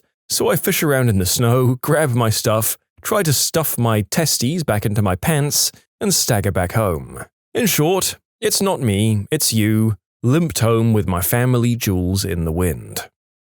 We met on a dating website and went to a sushi place for dinner. He was a butthole. He told me this, repeatedly. Almost everything he said ended with, "Look, I know I'm a butthole, but at least I'm honest, right?" First story he tells me is how he's really only joined the dating website to troll people, but then he saw me and thought he'd give going on a real date a shot. Gee, thanks. And all of his other stories were equally awful. Also, I'm pretty sure he literally thought no meant yes and yes meant no. And I don't mean in an unspeakable act kind of way. When we were at the restaurant, he absolutely insisted that I order this one thing. I said no like 5 times, but he kept pushing for it until I ordered it just to shut him up. Then after the dinner, he wanted to go to the mall nearby and hang around. We walked around until we passed this anime and manga store. He asked if I wanted to go in, and I said sure, I like that store. He insisted that I didn't like the store. Said he didn't want to force me to go. I said no, I really want to go in. We went in for like 2 minutes and then he decided he didn't want to force me to do something I didn't want to do and practically dragged me out of there. I didn't call him back after that. I was a barista in a cafe during college and this loyal customer asked me out. Took me to sushi, took me to a bar, and bought me a drink. Conversation was good, nothing spectacular, but he was cute and intelligent and funny. When he took me home, he parked outside of my house and just assumed he's coming in. I'm like, no? Genuinely confused, he asks why not. He says he did everything right. He bought me dinner and a drink, so he should get to come inside and we should do the deed now, because that's how it goes. And then we start arguing about it and I start to worry that he's just going to enter my apartment whether I like it or not. I'm having to literally explain that just because he bought me dinner it doesn't mean I have to F him. Then he puts on a Prince CD to try and get me in the mood and he actually said, "Here, just listen to this. Prince is hot, right? All girls like Prince." I think I might have run when I finally got out of his car. Has anyone here ever been a soldier fighting against the US? What was it like? My grandfather was conscripted to fight for the North Korean military during the Korean War. He was at the Battle of Incheon and he likened the dread that he felt to what one must feel when faced with a massive tidal wave that is about to engulf you and everyone you know. Couple this with the fact that many North Korean troops were told horror stories, that the American troops were cannibals, for example, and that the average American Marine was much taller and more physically robust than the average North Korean soldier. You can imagine how scared he was. He said that the Chinese and North Korean units were absolutely obliterated and that they never stood a chance against the Marines. All his words, not mine.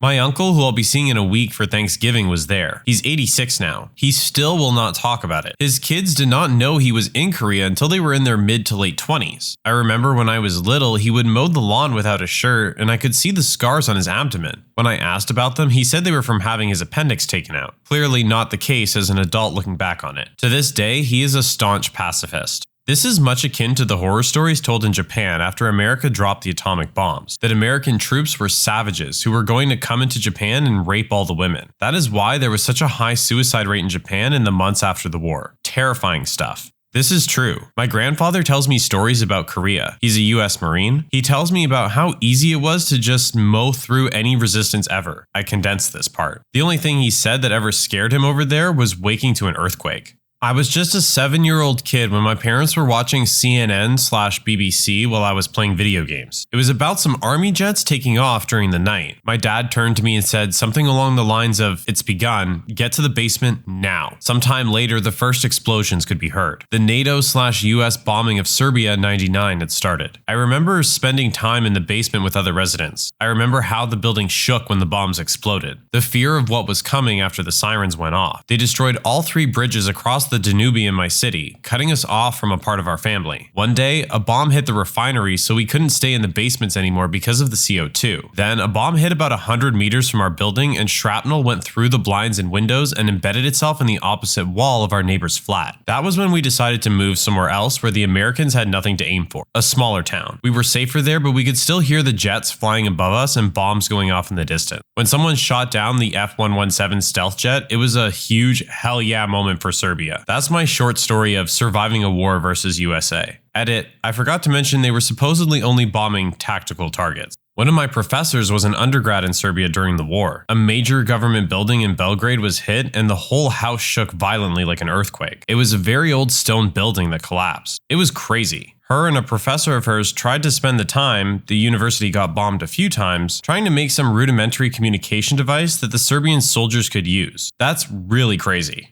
Hopefully this won't get buried, but my hopes are not too high. My father was a sniper during the bombardment in Yugoslavia, and my best friend's father was a member of the elite unit called Tigers while the war in Kosovo was raging. I'll be short because I have to sleep, but my father told me it was like trying to repel a wave on the beach by building a castle out of sand. You fought, you may have won some small encounters, be it by accident or pure luck, but you always knew that if they wanted, they could just kill us all and be done with it. Not a nice time for Yugoslavia, that's for sure. I was in Kosovo during the war. My sister almost got killed by a Serbian sniper. That's crazy. Like I said in another comment, that's how the KLA felt against the Serbian military. I don't think it was as bad as the US, but Serbia was fighting farmers with AK-47s. My dad was never with us, and I was scared I would never see him again. Some of my cousins died fighting. Others never returned from prison camps. We would hear horrible stories about Serbian soldiers and how they were animals. When we were marching across the border into Macedonia, some of the soldiers would give us food and tell us that they were sorry for what we were going through. It was surreal, and we didn't trust them. We actually threw the food away because we thought it was poisoned, even though we were starving. Now I realize that they were just trying to stop the suffering, I guess. Yugoslavia may have been bad, but it was nothing compared to time in Kosovo during the war.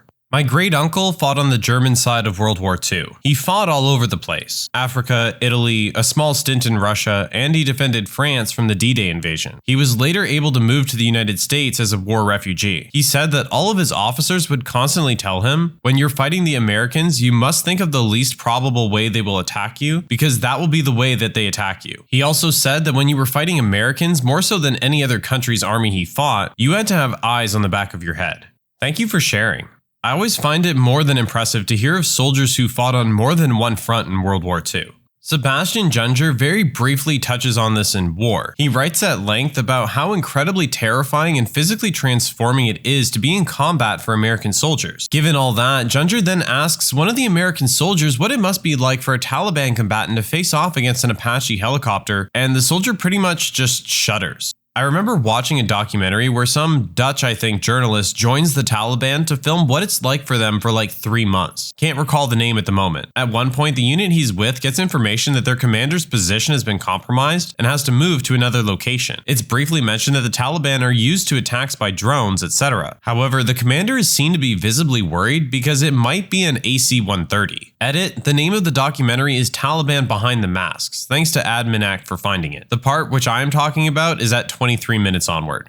From a combat tour in Afghanistan, I can definitely attest to that. When the Apaches / fast movers / AC-130 gunships show up, all of a sudden no one wants to play anymore. My great uncle was on the Italian side in World War II and was a captured POW to America. From what he told me, people wanted to be captured by the US. They were treated badly by their own, and how great America was. In World War II, the Germans and some of our allies often commented on how chaotic the US Army appeared to be. I believe the quote was, "War is chaos, and the American Army practices it on a daily basis." Other armies were slow, disciplined, methodical, etc. The perception was that Americans were unpredictable, undisciplined, but prone to ingenuity. Not just our generals, but right down to the grunt soldier level. I understand most who fought us viewed this as a strength. I remember reading an article a while back that one of the reasons Americans were so unpredictable to Europeans was the fact that they were one of the first national armies to use guerrilla tactics, and then we literally got a masterclass from fighting the various Indian wars.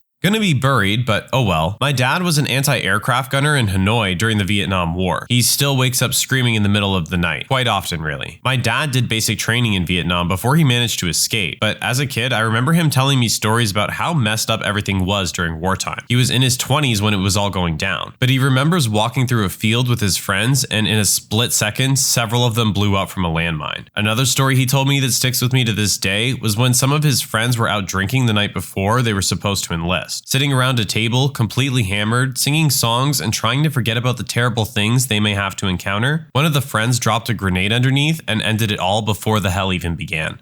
I had the opportunity to be OPFOR, pretend batteries, for a Spec Ops raid one night recently. We all had basic roles to play to make sure the good guys got practice at typical scenarios, but we were allowed to do whatever we wanted within the confines of the role we were given. My role was to be a squirter from the main target building. When the raid rolled up, I was to fire off some rounds and bolt as fast as possible over a hilly area and take up cover in an adjacent building. Then, when and if they came to my building, try to light up as many good guys as possible before being shot. The blacked out Hummers roll up and I unload my rounds. After emptying a mag, I bolt for the second building. I'm not usually a nervous type of person, but it was either the sprint or the fact that those Hummers were really terrifying, but my heart rate didn't slow down after I'd stopped running. I remember thinking two things. First, how strange it was that I was so scared, since I knew we were using simunition and this was a war game. And second, that I knew for a fact I was going to die. I was outnumbered and outmatched. They had night vision and I was armed with a single AK-47. The sense of dread was was really vivid, and I remember imagining noises and sights and kept playing out an operator sneaking up behind me in my mind. The next surprising thing was that when they rolled up to my building, they weren't sneaky or silent as I imagined in the books, just as before. Yet they also weren't yelling at each other like I had learned from cop shows when they clear rooms. They were all talking to each other in calm voices and using first names, relaying information about the current situation in a methodical manner. I had left a light at one corner of the building in hopes that I could spring a trap from the other. I turned the corner and unloaded a magazine as fast as possible at the parked Hummer, barely aiming. All I could think about is the 10 to 20 guns all silently hunting for the slightest movement. Then, and I'll never forget this, I saw the most eerie sight imaginable. A red dot, bigger than I'd picture or ever seen at the range, racing across the sand towards me. As I threw in a new mag and turned the other direction to check my 6, I had just enough time to catch the second red dot repeating the first move as if they were synchronized divers. I've never been more impressed and mortified in my life. The next thing I felt was pretty surreal. In short, I was hit in the chest and in the back at the exact same moment by 2 operators rounding the sides of the building. I was on a corner. As I retreated from one side of the building to the other, fearing the first shooter, I ran directly into his counterpart. Their bullets, simulation, contacted me at approximately the same place on my chest and back. I listened to them clear the inside of the building. Those same cool methodical voices. First names. Nothing like what I imagined. Then they searched my dead body. They began to take off my mask, paintball type contraption, to ID my face. And the plastic was cutting into my eyebrow. So I reached up to help them take it off without hurting me. One of the operators standing watch over me almost shot me and politely asked me to inform them verbally of any other movements I would make. Anyway, to wrap this long story up, afterwards I met all the guys that were on the op. There were about 20 and they were all smart as hell. Many of them had gone to college and enlisted anyway in order to join Spec Ops. Several of them spoke multiple languages and none of them were what I imagined. They were all humble, completely professional, and extremely thankful for us volunteers that they lit up. Basically, I don't know how it would feel to fight US soldiers with real ammo, and it made me pray I never will. It seemed pointless. Disclaimers, these guys weren't practicing with air support that night. It would have been even more terrifying with that on my mind. Also, a friend of mine who's an operator wasn't sure why they'd have red dots equipped while using night vision goggles. I have no idea, I just know what I saw. Maybe it was an intimidation factor? I don't know. It almost made me poop myself.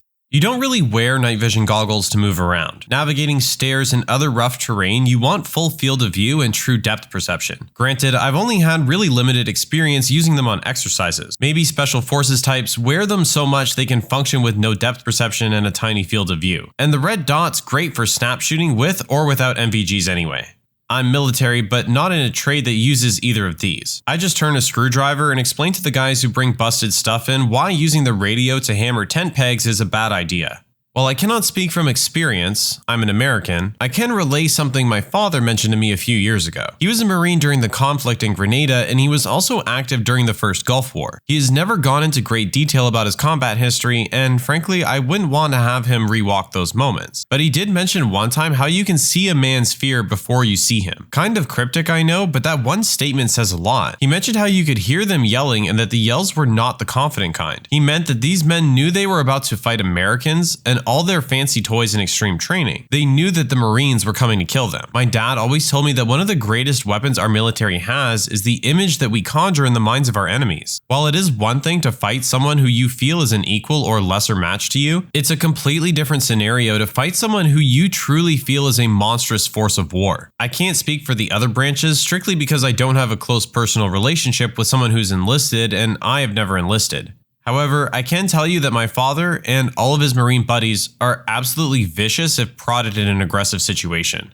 In Grenada, the Marines were only supposed to take the top 10% of the island and the Army the rest. The Marines landed and began their attack. At the end, the Marines held about 90% of the island and the Army the rest. The OP-4 were fleeing from the Marines to fight the Army. I'm actually former US Army. I spent an entire summer serving as an OP-4 opposing force at one of the Army elite training centers. Basically, I fought US soldiers in a giant simulation. I'd actually agreed to some extent with the pushover comments for some units. The US Army is just so damn massive, some units certainly will look completely incompetent. Also, outside of a few SOF units and light infantry, there isn't a whole lot of emphasis placed on toughness. However, combat arms units are no joke. We have the best, most expensive training in the world, and by far the best equipment. I would not want to be on the other team. Chances are I'd be dead before I even saw an American soldier. My great-grandfather talked to me about being a Canadian in World War II. When a Canadian plane flew overhead, the Germans dove for cover. When a German plane flew overhead, the Canadians dove for cover. When an American plane flew overhead, everybody dove for cover.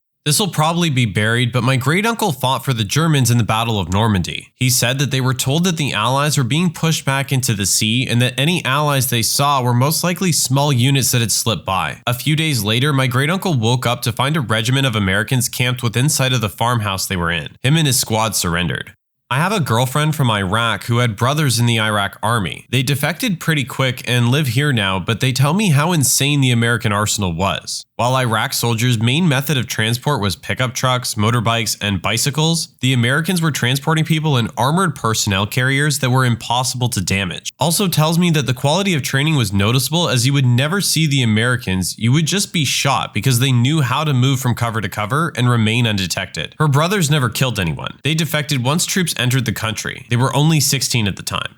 Yeah, this is the closest I've got to an answer. My family is Panamanian. Being a civilian in a country invaded by US troops is terrifying. Tanks stopped in front of my grandma's house and started firing over it. My cousins were all really young when it happened, and they were absolutely terrified. Unfortunately, I don't have access to someone who may have fought for the dictator at the time that the US was ousting.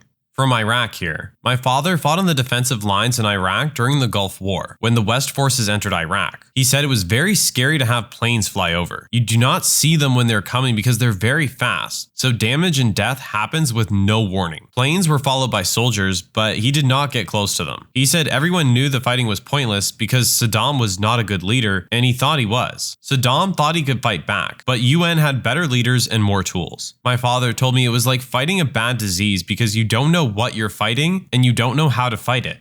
Not the enemy, but was in communications, and we would get intel from counter-intel guys from intercepted cell phone calls. Talibans would be scared out of their minds when it came to engaging Marines. One report that I remember well was a commander ordering guys to engage in firefights because they wanted to do a show of force. The guy he was ordering gave a million excuses and was scared of the new Marines because they thought they were special forces. We had a bunch of new gear, chest rings, radios, and thermals. They ended up engaging a patrol later that week. We killed most of their cell that day.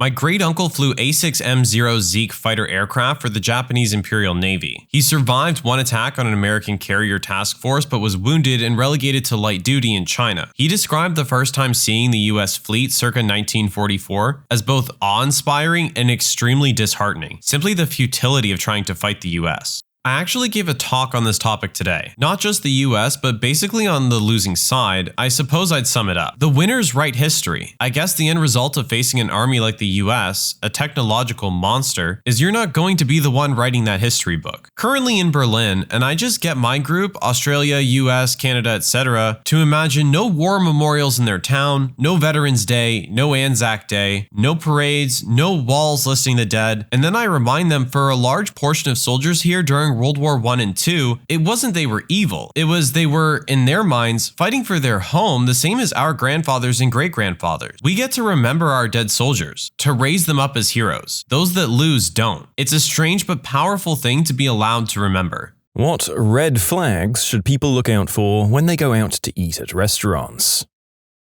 The first thing they told us in culinary school when you're learning the basic rules for food safety standards is if you enter a seafood restaurant and you smell fish, you should leave. I always say if you enter a seafood shop or restaurant, it should smell like the ocean, mostly like fresh air and salt water. That means everything is fresh. If it smells like fish, it starts to become bad, and if it starts, it's gonna be bad very fast. A $4 steak is not a good steak. There was a restaurant on my school campus that would have a $3 steak night every Monday during happy hour. You wouldn't be allowed to choose the rarity of your steak, and they were usually pretty small pieces, but also came with a side of fries. Sometimes you got lucky and got a medium rare piece of decent steak. Most of the times it was pretty dry though. It was fun because you could get a pint of beer for $3, so my friends and I would go fairly often just to shoot the crap and have crappy steak. If employees try to argue with you about food quality in order to dissuade you from sending something undercooked back, just leave. It means they have a cook who can't take criticism, and your chances at getting a sneezer are greatly increased. Back when my husband and I were dating, we went to a Thai restaurant. We ordered broccoli and noodles, and when the dish arrived, we saw there were loads of black specks all over. Looked closer, and they were aphids. Grossed out, we called the waiter over. He took a look and tried to argue with us that it was black pepper, not aphids. Dude, there were obvious legs and wings. He wouldn't budge, so we walked out and never went back. I kinda thought that was gonna go in the direction of, "Oh, I'm very sorry, sir. I'll be right back with the bug spray." You should ask where your oysters come from. If they don't know, you don't want them. It works for most seafood as well. This literally happened to me and my wife. We asked a waitress where the oysters we had were from, because they were absolutely massive, and she said she didn't know and went back to ask the kitchen staff. It was pretty empty because it was closing time, and we could hear whoever answered her say, "They come from the ocean," pretty loudly. I couldn't stop laughing. I was crying by the time she got back out. Dirty, stained carpets. I have no idea why anyone would open a restaurant and put carpet down. Carpets are a nightmare to clean, and they always look dirty after a year of being laid. Mostly it's for sound reasons. Loud restaurants are becoming a major problem, so much so a New York food critic has started including decibel readings in his reviews. There's even an app to report loud restaurants. After my mom had her brain tumor removed, she was really sensitive to loud noises. One of her favorite restaurants renovated from carpet to floor tiles, and we had to stop going because of the increase in volume being too much for her.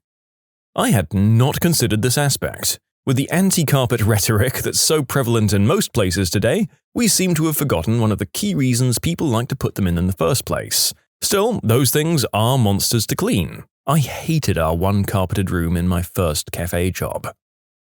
Look, I appreciate everyone's advice, but I've got to say, you have to defy some of this sense to eat good street food. I was consulting for an American firm in their Mexico City office. After a few weeks, the guys I was working with were like, "Do you want some real good food?" We pulled over to a row of pop-up tents off the highway, and I had some of the best tacos of my life. I feel like most of the tips in this thread are for restaurants. Street food is a totally different animal. The best food in Malaysia always comes from small hawker stands like this. It might not be sanitary, but damn if it isn't good. If a restaurant has a huge menu, it's all frozen.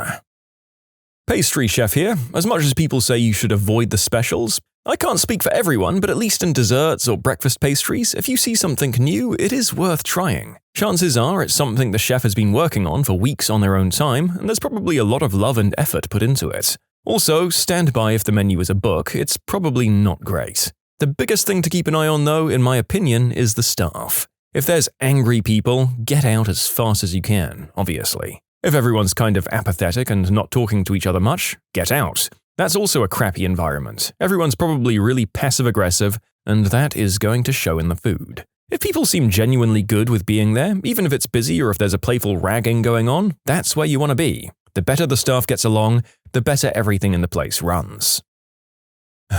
Pictures of food on the menu that clearly aren't from the restaurant. I designed a menu for a restaurant and left spaces for the pictures. They said they wouldn't send any and told me to take pictures from Google. I have never eaten there. I'd like to add I had no idea what some of those dishes were. My favorite was, quote, house special, unquote, but they didn't know what that would be. I was told to just add something nice. If the area is very busy but the restaurant is empty, that's usually a bad sign. I've worked in food a lot. Carpet. Yes, it's quieter and doesn't get slick, but it's one of the most disgusting things I've ever seen. I saw them pull up a carpet when they remodeled and put in more carpet, and let me tell you, vacuuming only goes so far in a restaurant, and I know they never, ever shampooed it. Yeah, I clean carpet for a living, and yeah, restaurants are disgusting. The stuff we pull out is usually black slime because of the grease and grit. Most of the people we clean for try their best to get clean regularly, but even then I find it hard to eat at those places. When the menus are super dirty and never cleaned, that means everything is super dirty and never cleaned. Waffle House.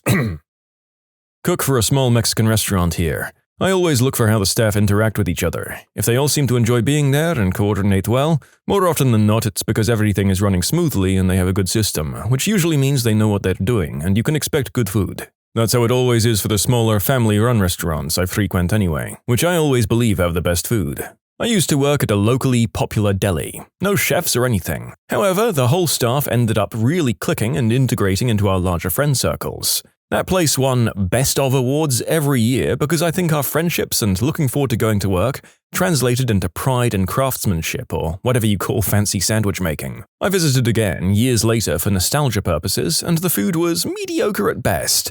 Their reputation had suffered as we graduated college and moved on with our lives. There's definitely something in the spirits of the staff that correlates to the quality of the food, whether or not it's professional quality or not. I have a family member who's worked in multiple different restaurants, and they always advise me never to get drinks with ice, because too many places don't keep their ice machines cleaned because it's so often overlooked compared to other kitchen equipment. Ran a kitchen and can confirm. When I started, they only cleaned the ice machine and soda machine when black stuff was in the Mountain Dew. While I was there, it was bi-weekly for the ice machine and nightly for the soda machine. I work front of house. When my boss, the owner, used to host and people would complain to her about the hour wait on Saturday night at 7 p.m. and threaten to leave, she'd tell them, "If the restaurant you choose doesn't have a wait on a Saturday night, you might not want to eat there." And then she'd turn her biggest crap-eating grin on them. "Can I add you to the list?" If you order a meal that should take a long time to cook and it comes out very quickly, it's been pre-cooked. This applies mostly to quiet nights. If it's quiet and it comes out immediately, it's just been sitting there. But if it's busy, then there's enough turnover that it's likely all right and chefs are just being prepared. We have a sushi place where the chef gives you free samples of future dishes. This usually means they take pride in their work and they want to see people's reactions before committing to the menu. If there's different cuisines on the same menu, it usually means it's not going to be good. I don't trust people that can do Japanese and Italian in the same kitchen. There's a Chinese restaurant in my town with a sign out front that says, "Clean food and fresh." I still can't help but wonder why they'd bring that up unprovoked. I suppose it reads better to some people than "dirty salmonella-inducing slop served daily." But jokes aside, a following comment provided some great insight into how people in China discuss the quality of their food at restaurants. In China, it's very common for a customer to ask about the freshness of the food, and the boss is usually happy to accommodate and answer truthfully. Just recently, my mother went out and asked the boss how fresh the shrimp was, and he admitted it wasn't too fresh and was actually frozen, recommended the fish instead. All of it's totally normal and no one was offended. I've worked in restaurants for over a decade. A couple of years in the kitchen and the rest as front of house. If your server's response to "How is the item?" seems disingenuous, that's a big red flag. We know what goes on in the kitchen, we know the complaints, and we know which items to stress over when we deliver them. Servers who pause or seem uncomfortable with that question generally equate to a menu full of stuff we wouldn't eat even as a free shift meal. A good sign is when the servers hang out and eat at the restaurant post-shift. Generally, we're getting a discount, but not free food. If we're spending our nightly tips on it, then it's worth it. I clean kitchen exhaust systems. If I walk into a restaurant and I can smell grease, I walk out. That means the place isn't clean. From the exhaust system to the cooking equipment. We clean some places where grease drips off the hoods onto the cooking surfaces. Cook at a casual fine dining restaurant here. If your food is out impossibly fast, it's probably something to be concerned about. I'm talking ordering an entree and it's out in like 15 minutes. This usually means it's already been cooked and they just have to reheat it. Now, something like a salad, okay, that shouldn't take any time at all. But you want to make sure your lettuce or whatever green it is still crunchy and fresh. Otherwise, it's been made before and it's been sitting. Generally speaking, watch the waitstaff. If the majority of them seem disgruntled or upset, things probably aren't great. This often translates to the kitchen, so they probably don't care about your food if they aren't being treated fairly. Another thing to look out for is the cleanliness of the place. If the restaurant seems dirty or unmaintained, the kitchen is in similar shape most of the time. I've heard people say, never order the fish on a Monday, or don't get any specials because it's probably product that's about to go bad, but at my restaurant, that wasn't the case. We got orders bought all throughout the week, and our specials are things we're playing around with to see if it could be added to the menu. So I would just say, be cautious about that sort of stuff. Also, it helps to read reviews. I like to read the one-star reviews to see why it was rated that way. If a majority of the reviews are for some really stupid crap, and all the other reviews are great, you're likely going to get some really good food and service. You know the ones I'm talking about. Some Karen who left a one-star review because her water ran out once during a huge crunch or something else totally ridiculous. How does the place actually smell? Does it smell like good food? Then it likely is. Does it smell like perfume or too sterile when there's clearly food on the tables? That could also be a bad sign that they're trying to hide something less than pleasant. And that's all I can think of at the moment. You can submit your own stories to be featured here on the channel. The story submission link is in the description below, and if you want to listen to some vibey music in the background, check out easymode, also linked below, and subscribe. If you walk into a restaurant and you hear Gordon Ramsay yelling at the staff, you probably want to leave. Unless it's one of Gordon's restaurants, of course. Why would I want to leave? Listening to Gordon Ramsay yelling at idiots is practically dinner and a show. This isn't so much about sanitary red flags like a lot of these are, but more about saving you money. If you're going to get sushi rolls, make sure you read the ingredients. A lot of places have what amounts to a California roll for a premium price. Here's the best example of what I mean. I worked at a Japanese restaurant for a while, and we had this thing called a volcano roll, and it cost $7.25. A California roll there costs $3.75. The volcano roll was a Cali roll cut into the shape of a triangle and topped with a bit of spicy mayo that's been heated up with about 10 cents worth of fish, literally just a few bits, and that wasn't worth it. You were much better ordering a Cali roll and paying 50 cents extra for spicy mayo on the side and asking them to heat it up. I had one guy come in with a girl and he ordered a couple of regular rolls like spicy tuna and yellowtail along with a volcano roll. When served in the restaurant, unless they ask us, we'd put the sauce on top so it looked like a volcano. When I brought that over, he was like, "Oh, I didn't know you guys put the sauce on it. I've only gotten it for pickup and the sauce was always on the side. I don't really like it. Could you bring me one without the sauce?" I tried not to laugh and I said sure. I went back and the sushi chef asked what was wrong. I told him that he didn't like the sauce and wanted one without. He laughed and said, "All right." So he took a Cali roll, cut it up and put it on the plate. I brought it back to the guy and he was pumped. Basically, this guy paid $7.25 for a roll that would have normally cost him $3.75. And me and the sushi chef got to split a free volcano roll. Normally I would have just told him about it, but the guy was being so arrogant the entire time. I'm guessing to act like he was a sushi expert to impress the girl he was with. I've seen this at a couple of other places too, where they slightly dress up a California roll and jack up the price. You don't want to end up like that guy just because you didn't take a few seconds to go over the ingredients.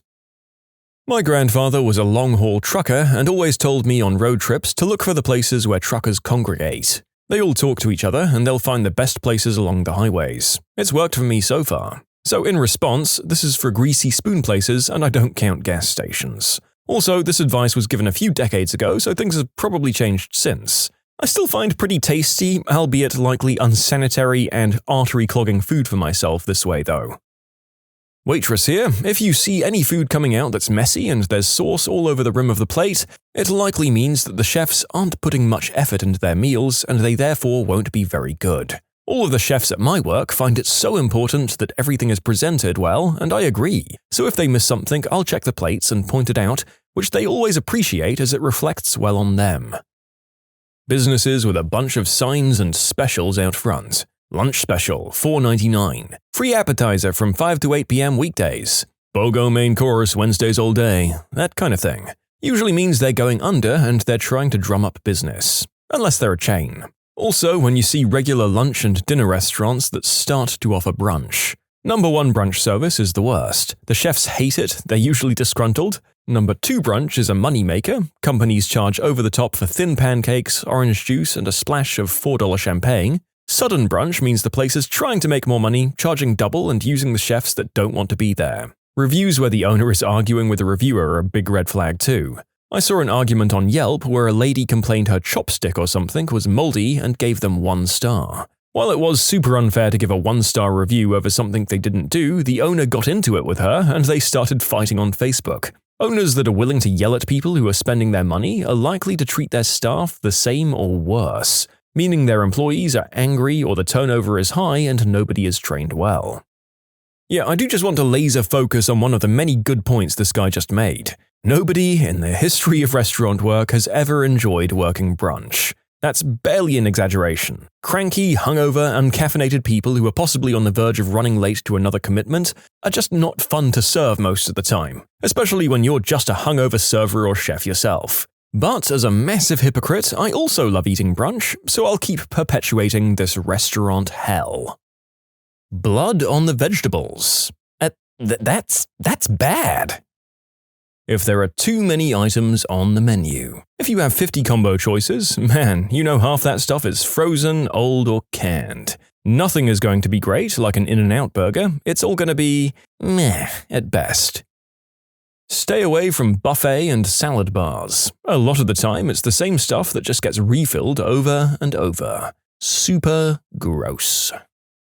I've done bartending and waitressing for a few years. Here's my list. First of all, ignore the bathrooms and kitchen thing. The people in charge of the kitchen generally aren't in charge of the bathrooms. It's normally the server's job. If the restaurant area is busy, we're going to skip that when we can, but we'll probably give it a quick tidy if we use the toilets. Most places opt for paper menus because they can just be chucked away afterwards. It's cleaner this way. However, if the table is sticky and the restaurant area is super quiet, then there's probably a few other sticky areas as well. Check your cutlery. Most cutlery barely gets washed. It gets rubbed with soap, sprayed with water and chucked in the dishwasher.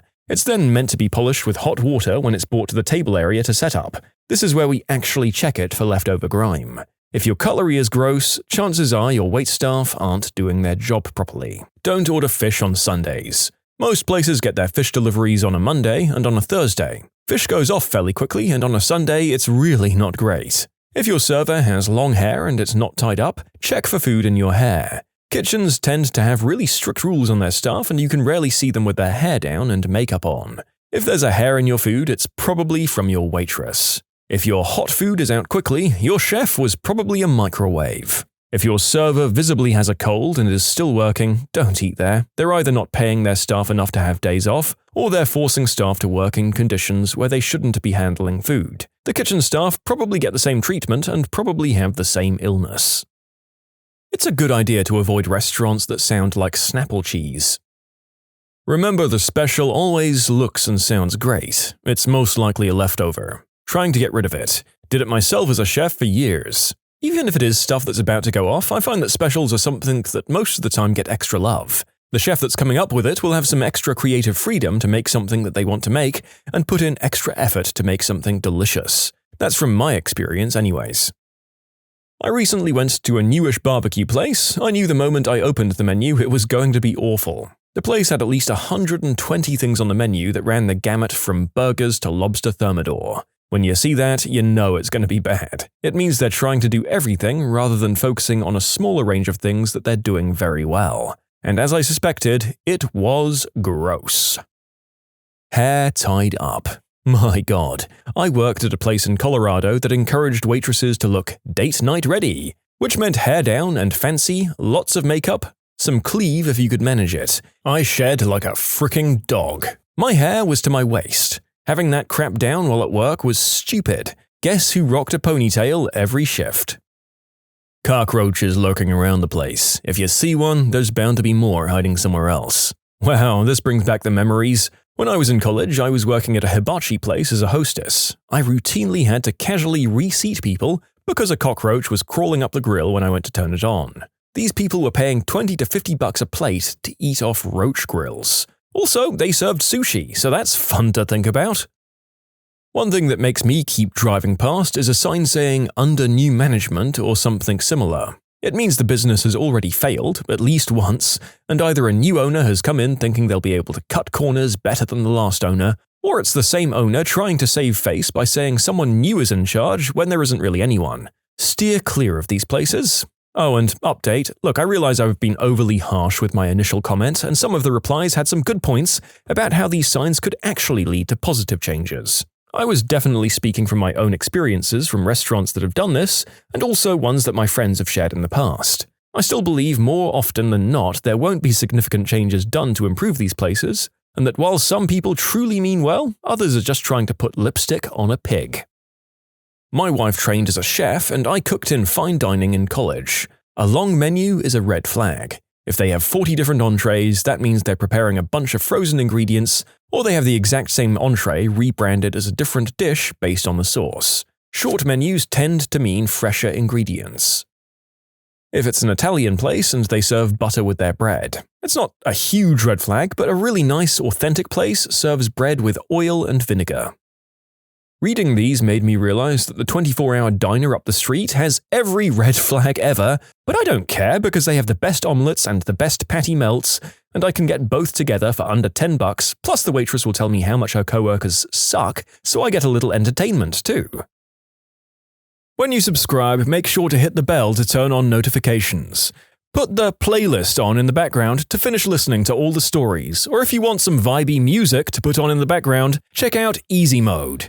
If you like Am I the Genius, give Am I the Jerk a shot. Everything linked in the description.